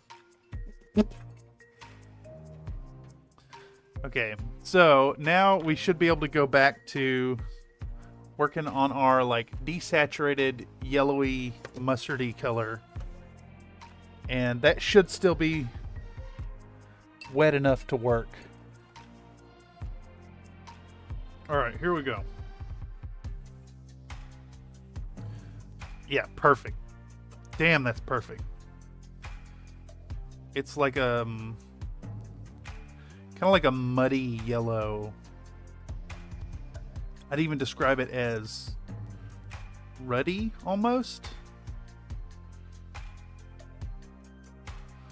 What is that? A little piece of fuzz in that.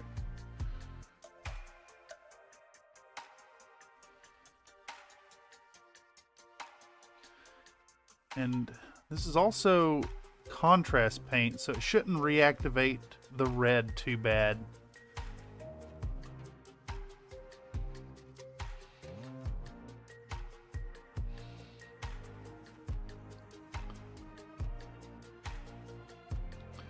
Get our nice yellow on there.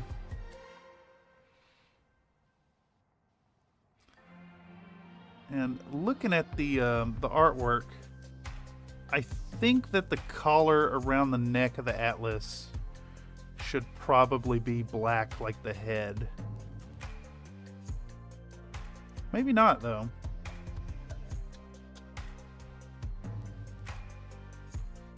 Yeah, it does have like a... This is kind of black and gray around here. So we'll run the yellow up.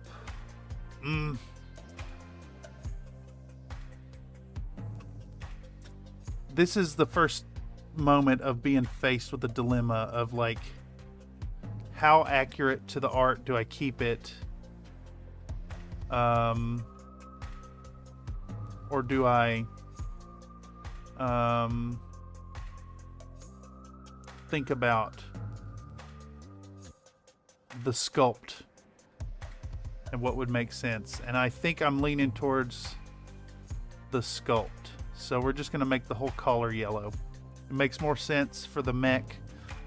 It's not 100% accurate to the art, but I think that this whole section on the back here is going to look bad if it's in the black color.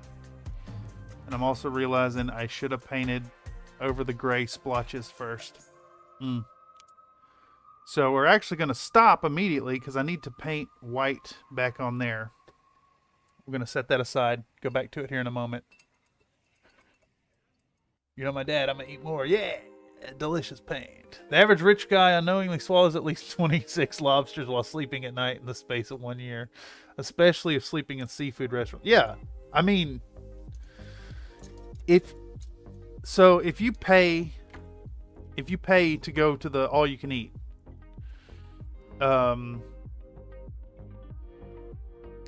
when do you have to leave? Could you just sleep there? Let's say it's a 24-hour place. You just hang out there overnight?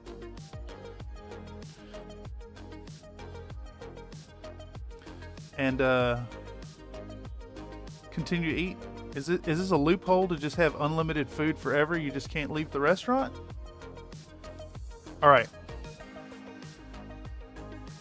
What is a next step? So we need this yellow that I've already started to put down to dry out.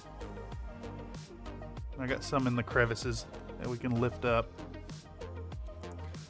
I see that there's some gray that we need to correct on the back here, and then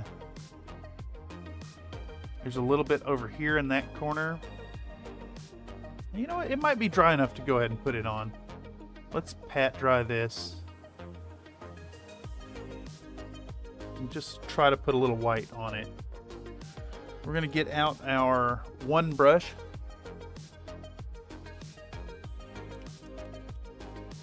And a little bit more white scar. Just a bit. Just a little touch of it. Golden Corral law. Yeah, exactly. Sleeping in a restaurant is illegal in most places. They will absolutely arrest you. It's not a loophole for infinite food. Although, you know, I'm kind of glad I don't do the all-you-can-eat places anymore. I always feel obliged to just really overcompensate and eat like $60 worth of food. Like, it becomes a challenge. And I always feel like trash afterwards. It's been a long while since I've done one of them all-you-can-eat joints. Although that said, there is one over in Concord, all-you-can-eat Chinese place, which is kind of unusual for Bay Area. Usually they don't do that here. And they have some options on their buffet that are vegan.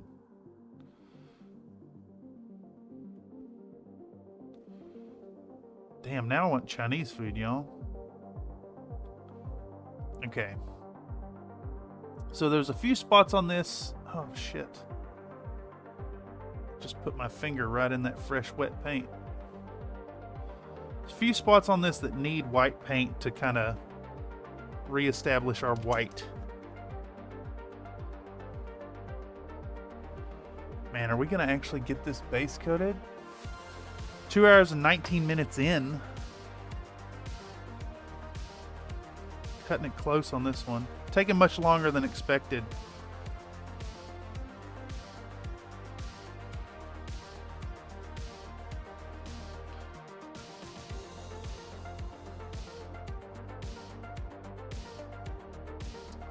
I think we're going to have to do another Autobots episode real soon.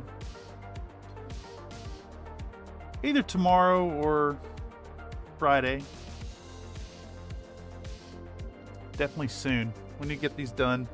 Can start working on the Bumblebee as well. I don't see Taco Bell surviving the restaurant wars. We've diverged from the Demolition Man's psycho history. Yeah, that is a good point. Well, so Taco Bell survived the restaurant wars. I wonder did they do so by changing their menu, or did the menu change happen because of spicy food, exclusively because of the spicy foods becoming illegal? I don't know. They diversified. All right, so this needs to dry and then we can put the yellow over it. So we're going to let that yellow sit for a moment. In the meantime, let's take a peek at our Jetfire again. And it does look like we're nice and dry all over. So what I want is a big fat dry brush. Wonder if this one will work. Yeah, let's clean this one in alcohol.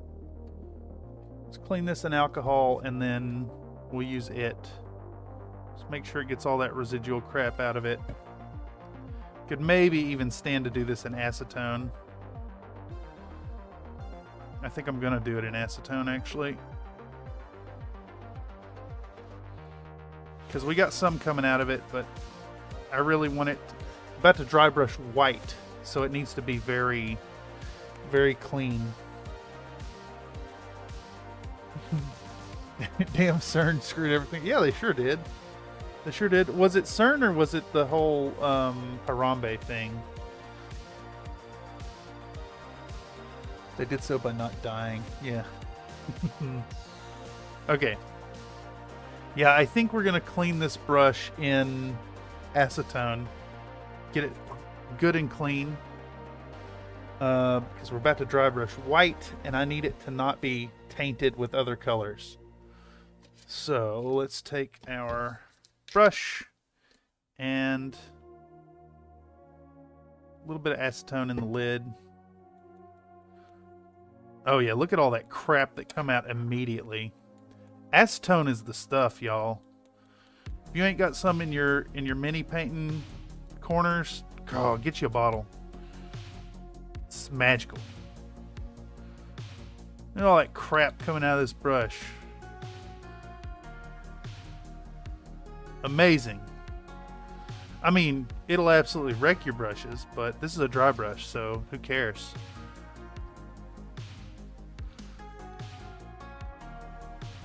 Too good. Too good.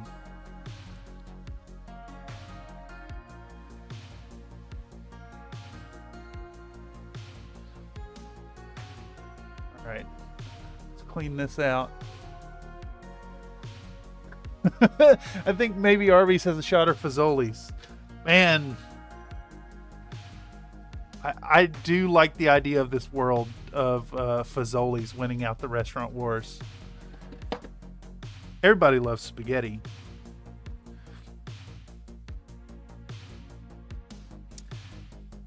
And I think, could Fazoli's handle a post-spicy world? Surely, right? They're more savory options.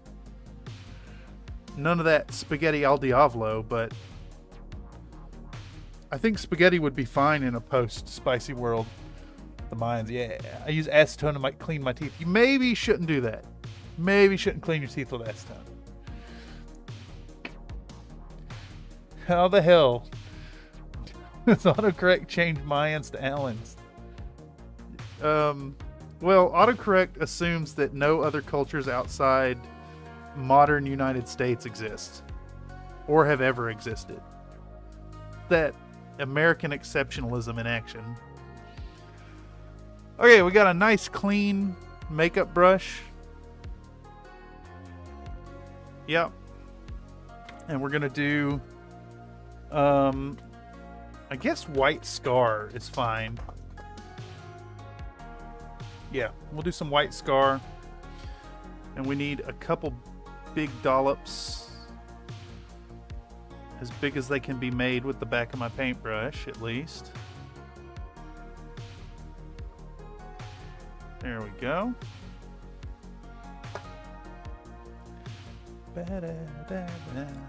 All right. Get up some white paint.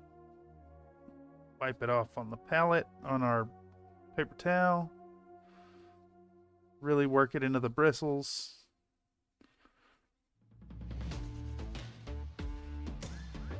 Give it a test. Just enough, I think. We're gonna hit our lad. Just very light all over. Very, very light. Just a little touching the tippies, you know, touching the tippies.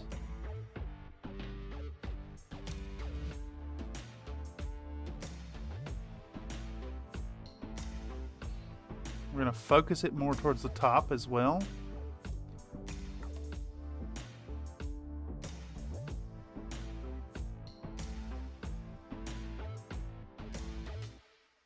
Trying to get a good look. This color is like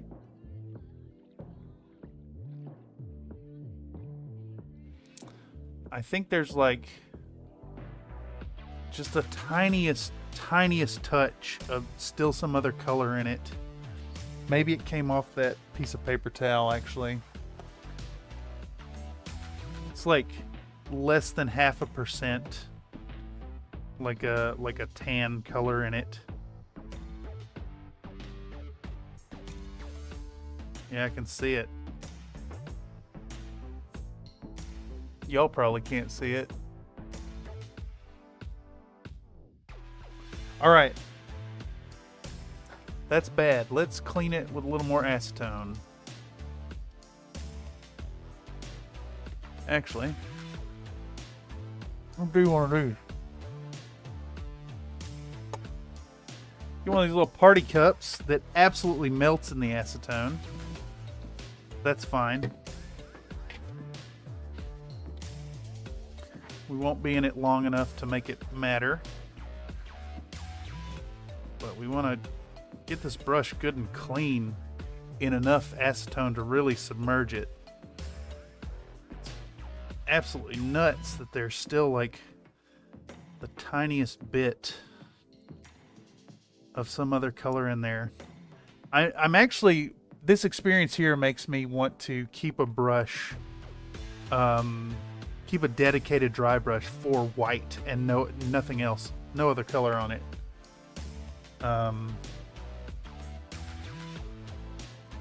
Yeah, that's coming off some other color.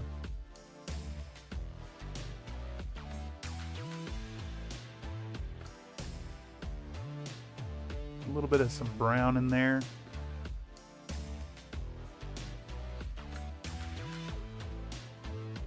Just good and clean. And we're gonna have to hit all that color we just hit again. But I think that should be a little better. And then I'll pour my leftover acetone into this paper towel before tossing it in the trash.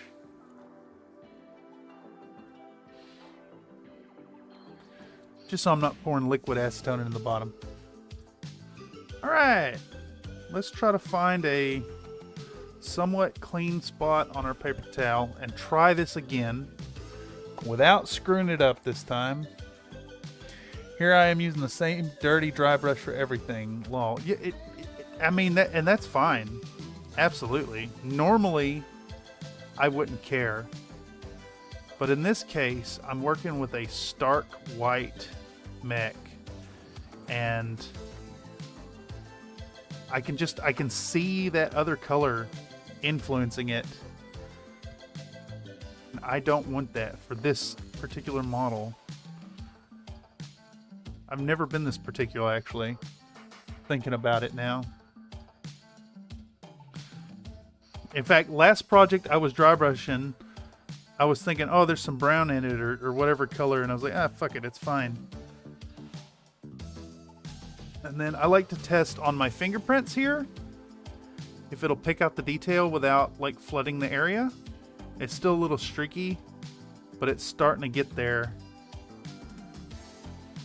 Yeah, that looks about right.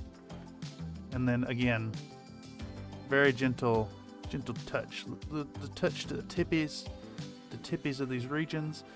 And we're gonna really focus it on the face and shoulders and center torso. Like that's the focal area, so it's gonna get more white.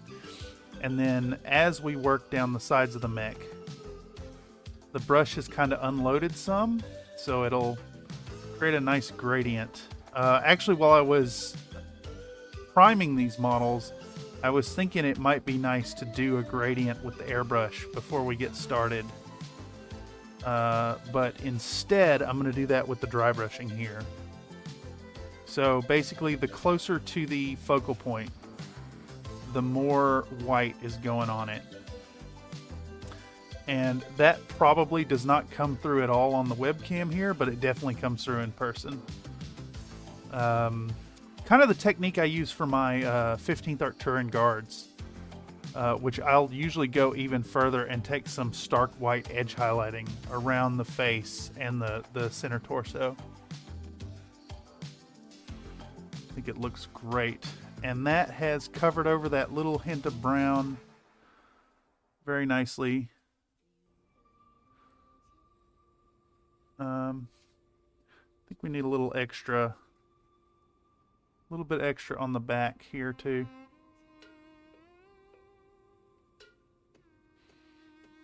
All right, looking good, looking real good.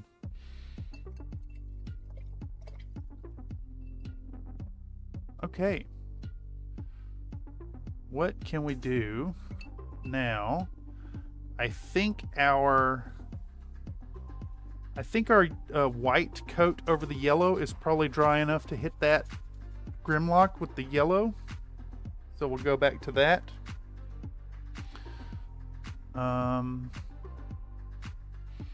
Yeah. Well, the coverage is really patchy right there, so I'm actually going to hit it with another layer of white. It's a moment to get out the dang old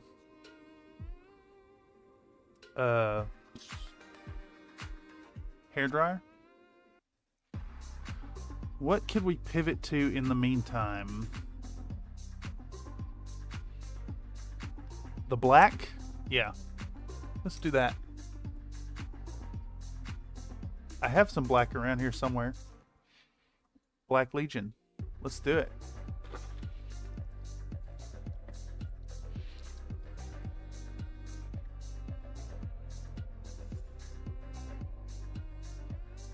little bit of Black Legion.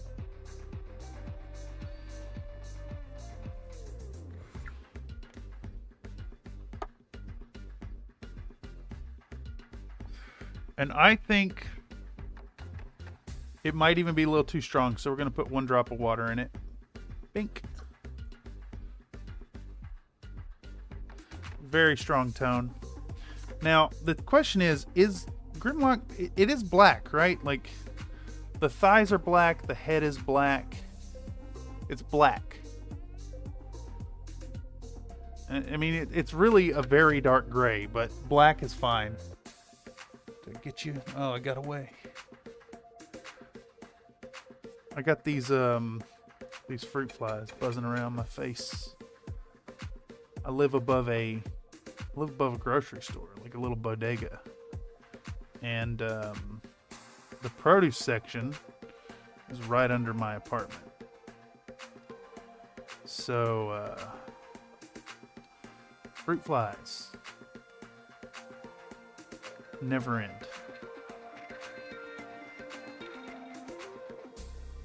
And I just snatched that one out of the air.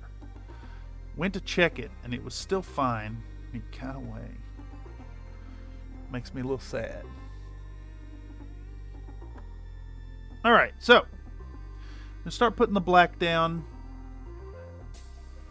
For Grimlock, it is the head and the hands and the thighs. So we're gonna coat all this with Abaddon Black contrast, not Abaddon Black, Black Legion. I think Abaddon Black is just their like black color. And it is what, about 3-to-1, 4-to-1 contrast to water.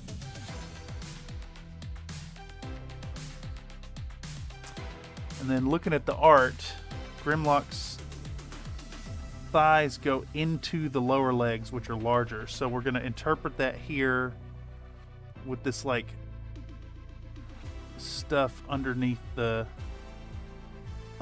surface mechanisms. My words is failing me, y'all. We're going to butt this black all the way up to the gray.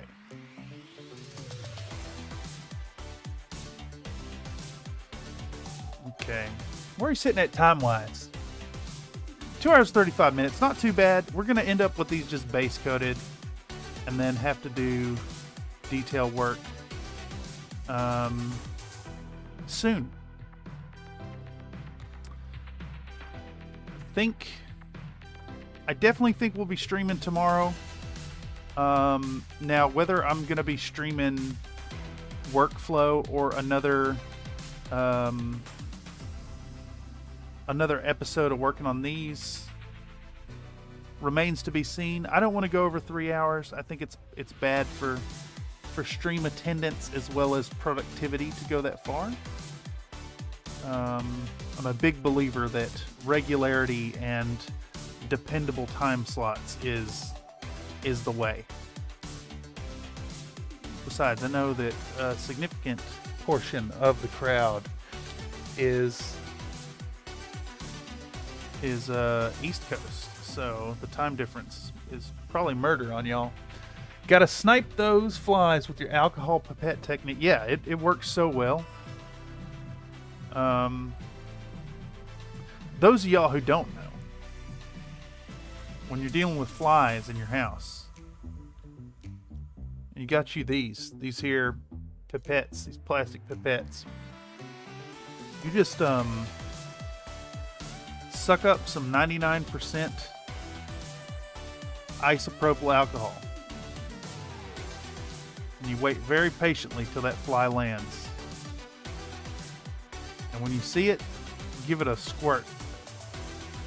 It's almost like they can't react as compared to, like, you know, you swing a swatter at a fly and you got to be really fast because they see it coming and they try to get out of the way.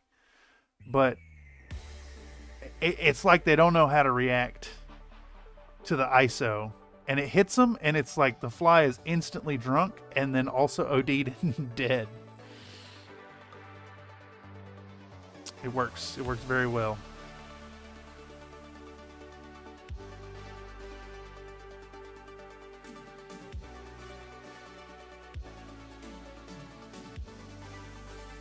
Also, welcome, Millennial Model Megan.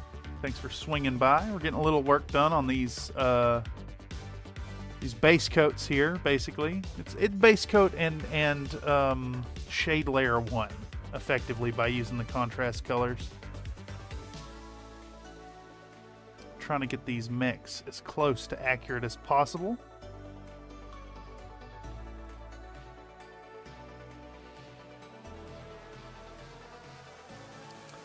Currently working on Grimlock with a little bit of black. We're all night owls anyway. Yeah. Super fun project there. Gonna lurk now. Yeah. Yeah, it's a super fun project. I agree. Had a client come through on Fiverr and request all 8 of these mechs made available by the sculptor listed in the description down below. And it comes out to basically a lance of Autobots and a lance of Decepticons. Super fun project.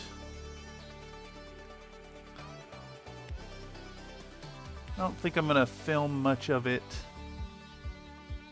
I don't really know how to turn it into content. But I might do a bigger one at some point. A big Optimus Prime in like 15 mil scale or something. I think that'd be really fun.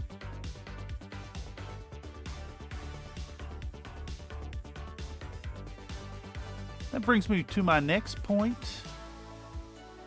Any of y'all want your own projects commissioned up by yours truly here in Country Fried Minis? Check out the gigs over on Fiverr.com. You can also do custom orders, and then with every order, there's the option included to pay a little extra and have your content turned into, have your project turned into content on the channel, into a video. Of course, all projects will be streamed, but if you want a video, you want to tailor a video around a certain lance of mechs, you can basically construct an order over on Fiverr in such a way to do that. Alright, what else was black on this guy? His hands, yes. Black out the hands now.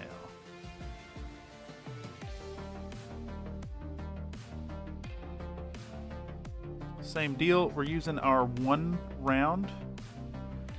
It's a nice small brush. It's not even a super sharp brush, really. Just small enough to maneuver it into the corners and crevices.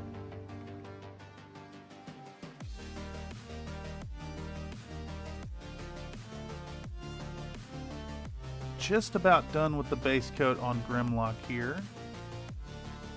I think while we have the black out, we can go over to Optimus and fix up that cannon, which is supposed to be black. Let this dry for a moment.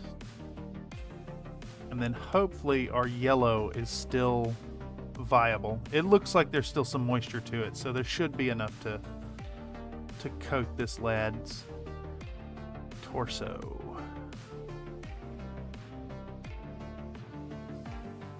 It's the torso and the little dino toesies. Alright, Grimlock got some black on him. I see some spots of white. So we thread the needle, paint that over. Give it a once over. Looking alright. Looking pretty good. There we go. Let's hit Optimus's cannon while we're at it.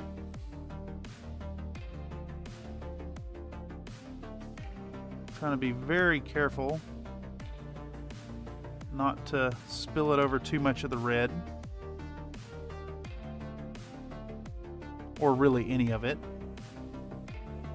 Just enough to get it on there. Yep, there we go.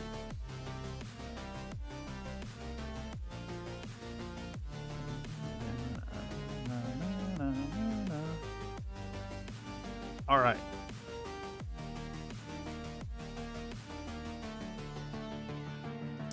I think that is good. Does Optimus have...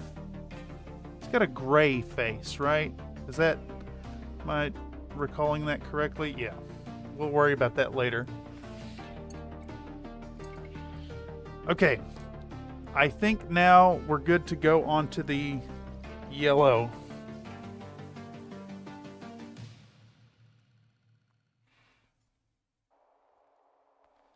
And yeah, here we go. It is still viable. It is still workable. And we're gonna coat all of this with our mustardy yellow tone. Make sure not to handle it by the black. Let that cure up. Excuse me. Got potato burps.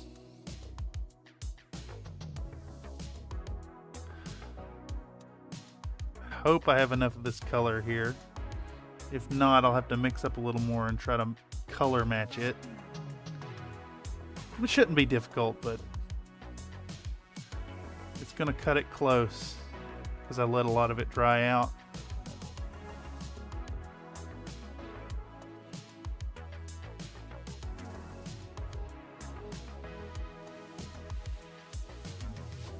Where are we sitting?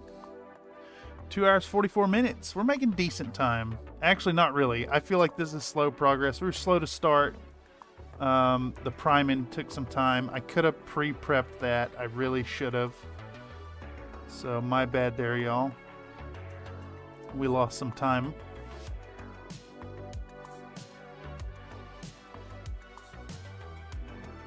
You know, it's wild. I knew this project was coming, and it still snuck up on me.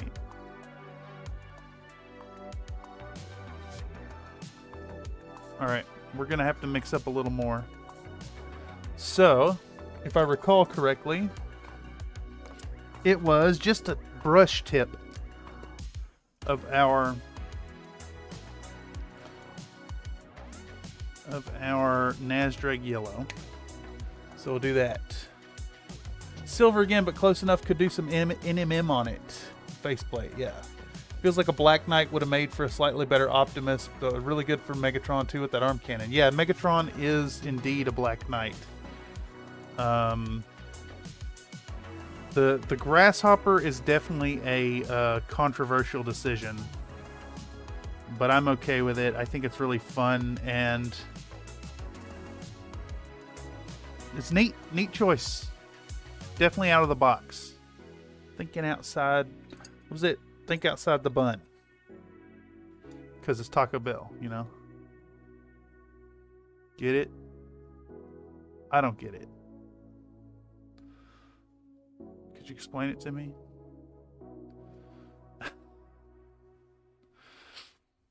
Alright. It looks like I got a decent color match. It's not too far off. It's close enough to blend in at least. We're going to go around this lad.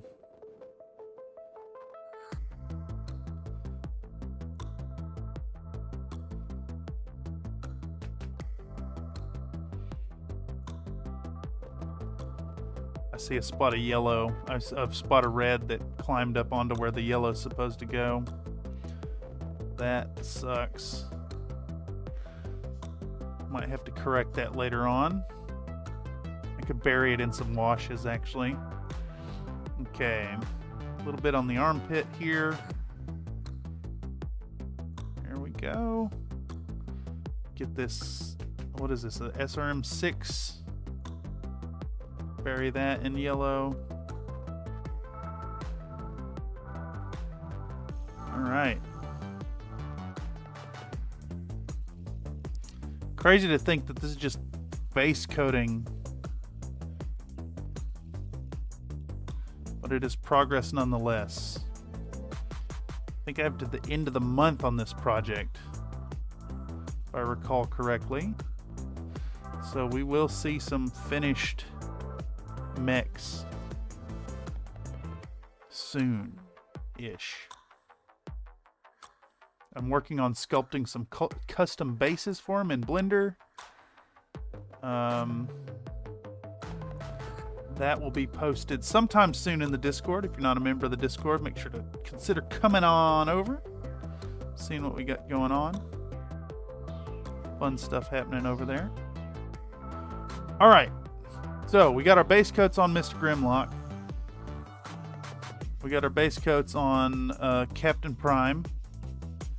And we have the white on Fired Out of a Jet. How much time we got left? We're sitting at 2 hours, 48 minutes. Can I do the last little bits on Jetfire before we run out of time? Where's that reference material? Where's that reference material? Okay, so we've got some fun red details on Jetfire. Yeah, and I think we can do that. They're very quick to do, or the red will go over it very quickly, I should say. So let's get out our blood red again and make sure that this puddle is workable. I'm going to go back to our 1 and start thinking about where that red will go.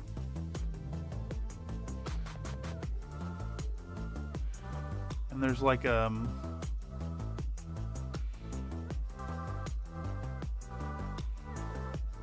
like a shape on the chest that comes down into the front. So we're going to do that first. Right across here. And we're using our 1 round here again.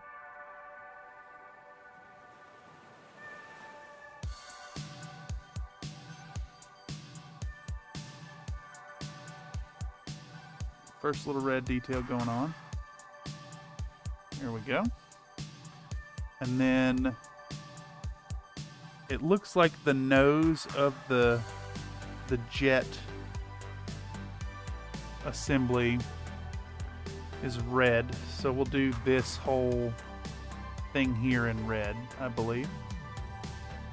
Be a good choice to evoke that.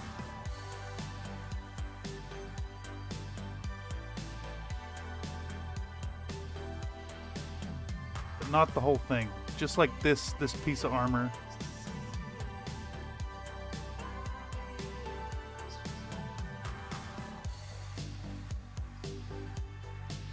Continue that armor plate up around towards his butt.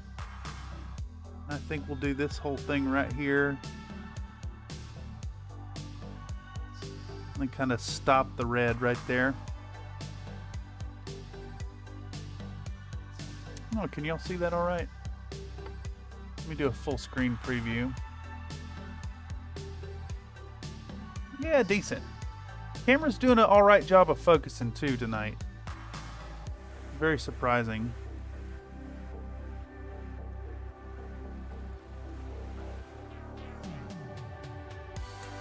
So we'll get that red on there. We'll stop it at the bottom. I think we're gonna do the entirety of these like jet boosters in red. That makes sense to me.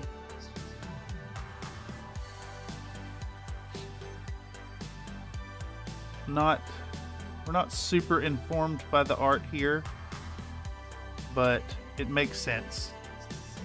The only thing I can really see is that they're red sticking up over the shoulders with a black stripe, and the black will cover over the red easily. So we're just going to paint these red in their entirety first.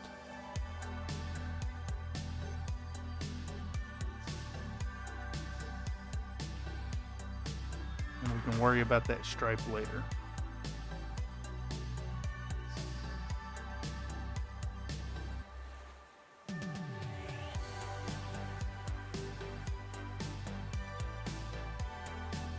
Underneath and on the back. Now, got to be real careful here to not like touch the other panels. with the back of the brush. Moments like this require some brush control. We're not worried about overspill onto the boosters. We will make them a different color with opaque paint later.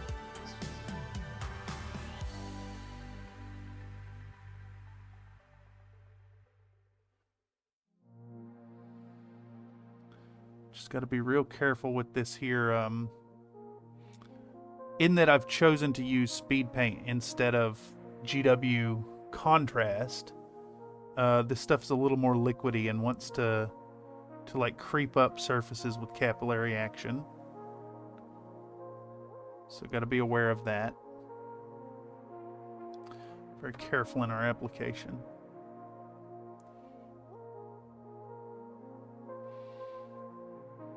All right.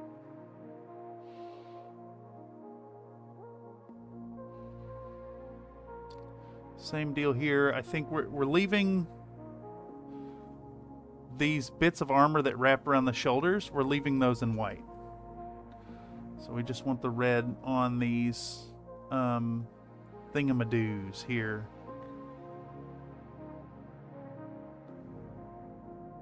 It's a really fun model. Really, really fun model. I'm almost tempted to make a Super Hawk build to kind of match this model. Is that what it's called? Is it the Super Hawk? The Super Phoenix Hawk or something? Or am I thinking of the Super Griffin? That might be what I'm thinking of. Not sure. Or like a Phoenix Hawk X or something. Maybe it's a Zeus X. I don't know. Those silly advanced variants. Alright, so we got our boosters in red. And we'll check out our reference material here in just a second. Looking good. I see a spot that I missed right here. Alright, back to the reference. The wings don't really exist. So we can skip that. And then there's like there's a red plate on the back of the arm. And I think we can evoke that with just this little like inlet. I think that'll work. So we'll evoke that with this bit here.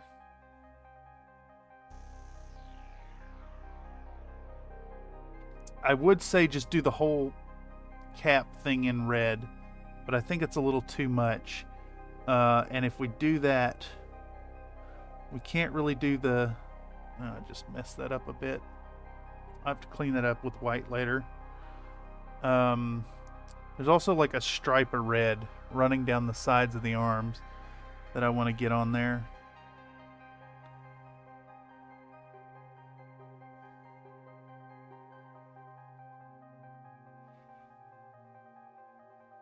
Alright, so we get these red intakes. I need a smaller, tighter brush, I think, to get this next bit. So we're going to switch down to our 20-0 liner. And we're going to do this part next, the little stripe. Little stripey-doo. We're just going to pick a spot, and I think, so the Crusaders arm guards have like, let's see if I can point this out. I'm trying to keep this in frame, y'all. Beep bop, beep bop, bop. I gotta do this, and then I do that, and then I pop this thing up and do that. Let's zoom it in on this Crusader arm, and I'll point out what I'm talking about, so you can kind of follow along my thinking here. So we got this like stripe down the side of the arm. The Crusader's arm has this rounded top. Yeah, this dome-shaped arm. But then when it terminates by the hand, come on, focus. when it terminates by the hand, there's this little tiny bit right here, right there, that's like straight up and down, and we'll use that as the point to inform our stripe.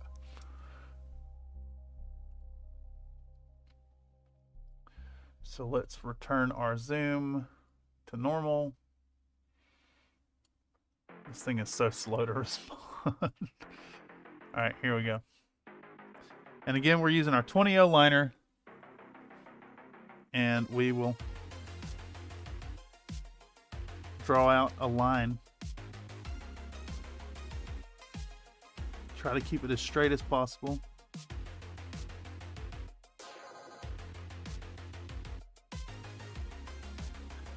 I think I did a decent job there.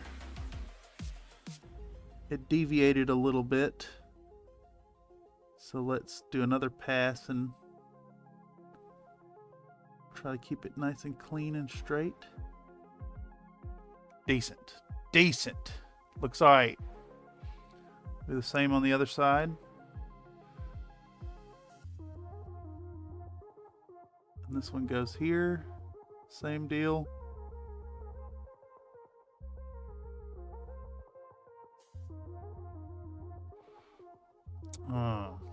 Now, the question is,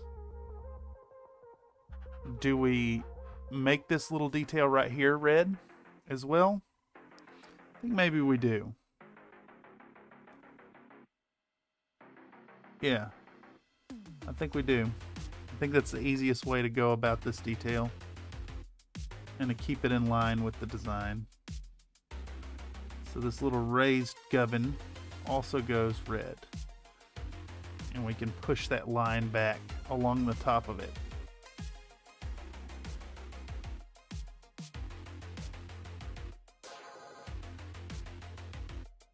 Yeah, looks good.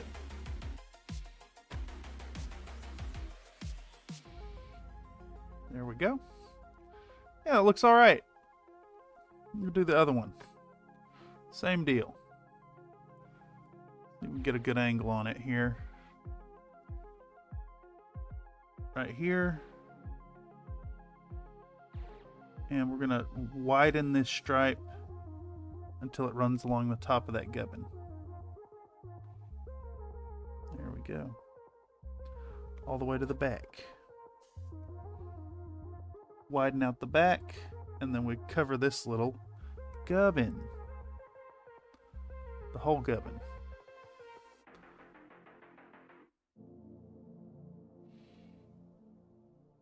I don't mean to keep bumping the camera. I apologize, y'all. It is very much in my space. It's right here. Heck yeah, using hard lines in the mech to make them straight. Yeah, exactly. Sometimes you get the nice, convenient little bits to inform your decisions. Now, as far as the legs, got an interesting thing happening where it's like the whole side of the leg is red, but then it's also like wrapping around to the back in red. So let's think about how to do that. And then while we're thinking about that, I almost feel like we need to bring the red, we need to bring this red up to here, because it's like the whole nose of what is the jet. And then we can get that color of the cockpit on this little panel right there. So what we're gonna do is paint this detail in red. And we're just trying to evoke the colors on the guide. We can't do it exactly because the sculpt doesn't match the art there. Man, this is a fantastic sculpt though. A really, really nice conversion. A very fun Crusader, without a doubt. All right, and I think all this like detailed gubbin should go red.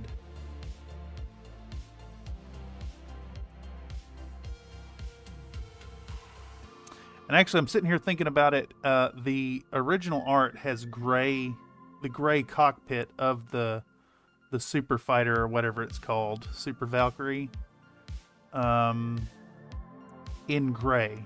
So this chest panel should be the one in gray, and we're gonna red out this extra little bit on the waist. I got that in frame, y'all. I'm trying to keep it in frame. All right, here we go. Yeah, and now we have a stripe going down the front, which is very evocative of the full jet. Now, as far as the red on the outside, I think the way we can inform that decision is the Crusader armor has a line right here. So I think we can do this whole outer region in red. Maybe even just this raised part right here. What brush is this? That is a 20-0. This is also a 20-0. This is a 1. I think we're going to start with just this whole raised thing right here and see how that looks before we commit to any more. I think it'd be really easy to overdo it on these leg bits. But I do see a division. We could do this whole section here.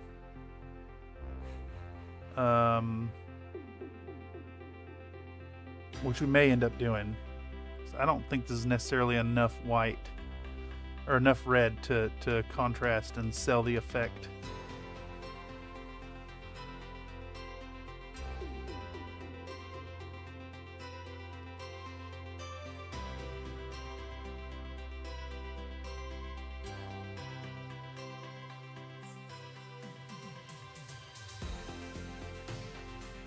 I'm kind of thinking,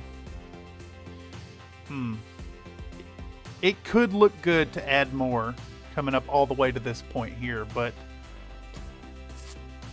might be too much. Yeah, let's just stick with this because it's an obvious raised detail that kind of matches that Super Valkyrie or whatever it's called. I never actually watched Macross. It's one of those ones that I've been meaning to go back and check out but haven't done yet. I think we'll just do this raised portion and then all the little details on the back of the leg. Once again, trying to use the details of the actual sculpt and paint them in a way that evokes the art rather than forcing the paint job of a different shape onto what we're working on. But we'll definitely do these two like raised bits in red. I think that makes sense and is very much in spirit of this what do you call it? The reference material. Gives a little side view. Yeah, just sent you another reference image for your Discord. Gives a little side view. Let's give it a peekarino. Where did you send it direct? Yeah. Okay, here we go. All right, so with this side view, it's excuse me. It does indeed feel that entirely. It's a tough call on this one, and I can't go back once I add more to this. I cannot go back.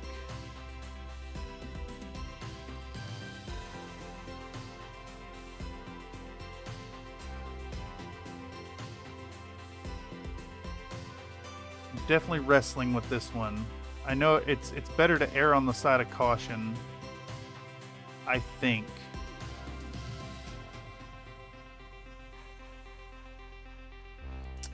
So basically,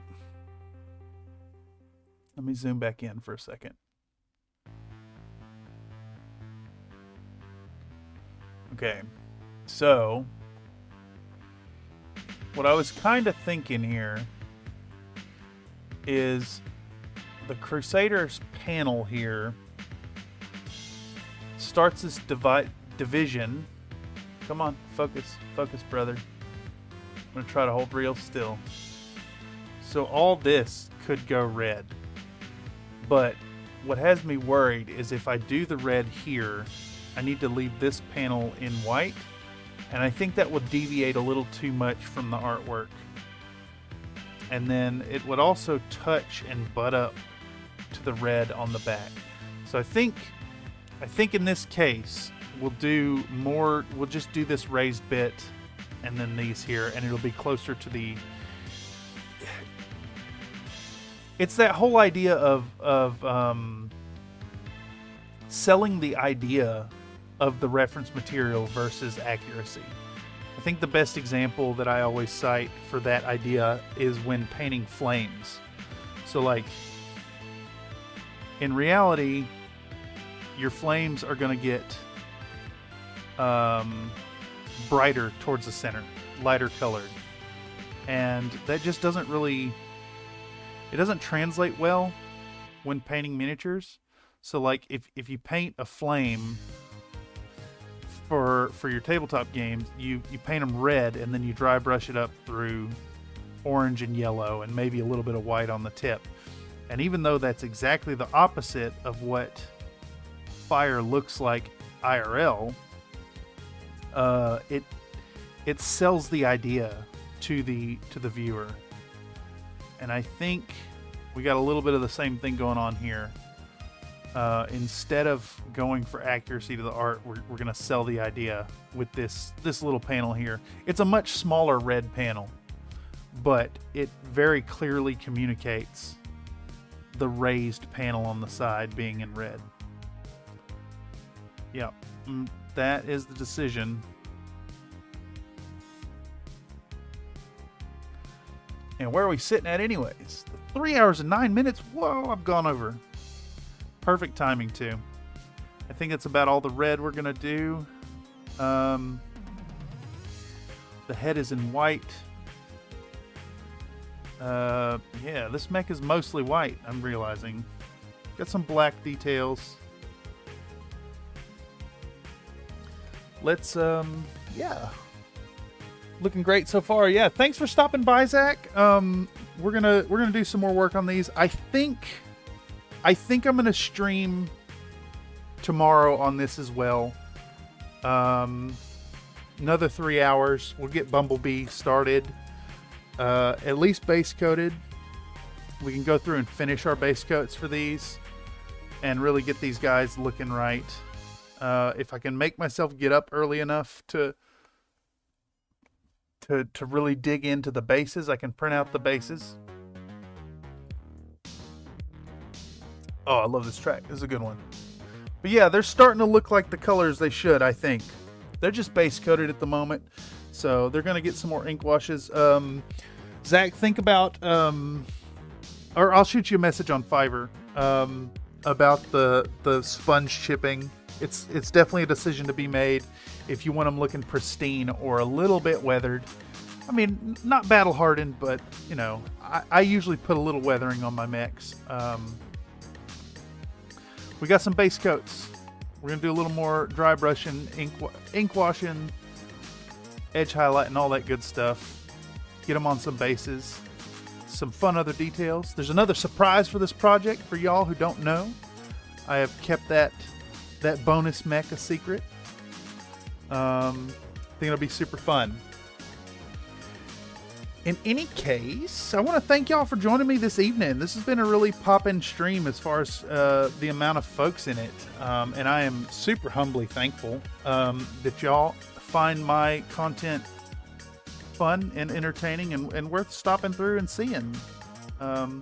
It's always a blast to chat with y'all and generate these fun inside jokes here in the community. If you want to get further into the inside jokes and see what's going on, make sure to check out the Country Fried Minis Discord linked down below. If you want to stay appraised of upcoming streams, check out the calendar over on countryfriedminis.com. If you like what you're seeing here and you want to show support for the channel, consider joining up as a channel member. For as little as $1 a month, you have access to a fun little badge next to your name, biscuit-based emojis, and priority consideration for joining in subscriber stream events.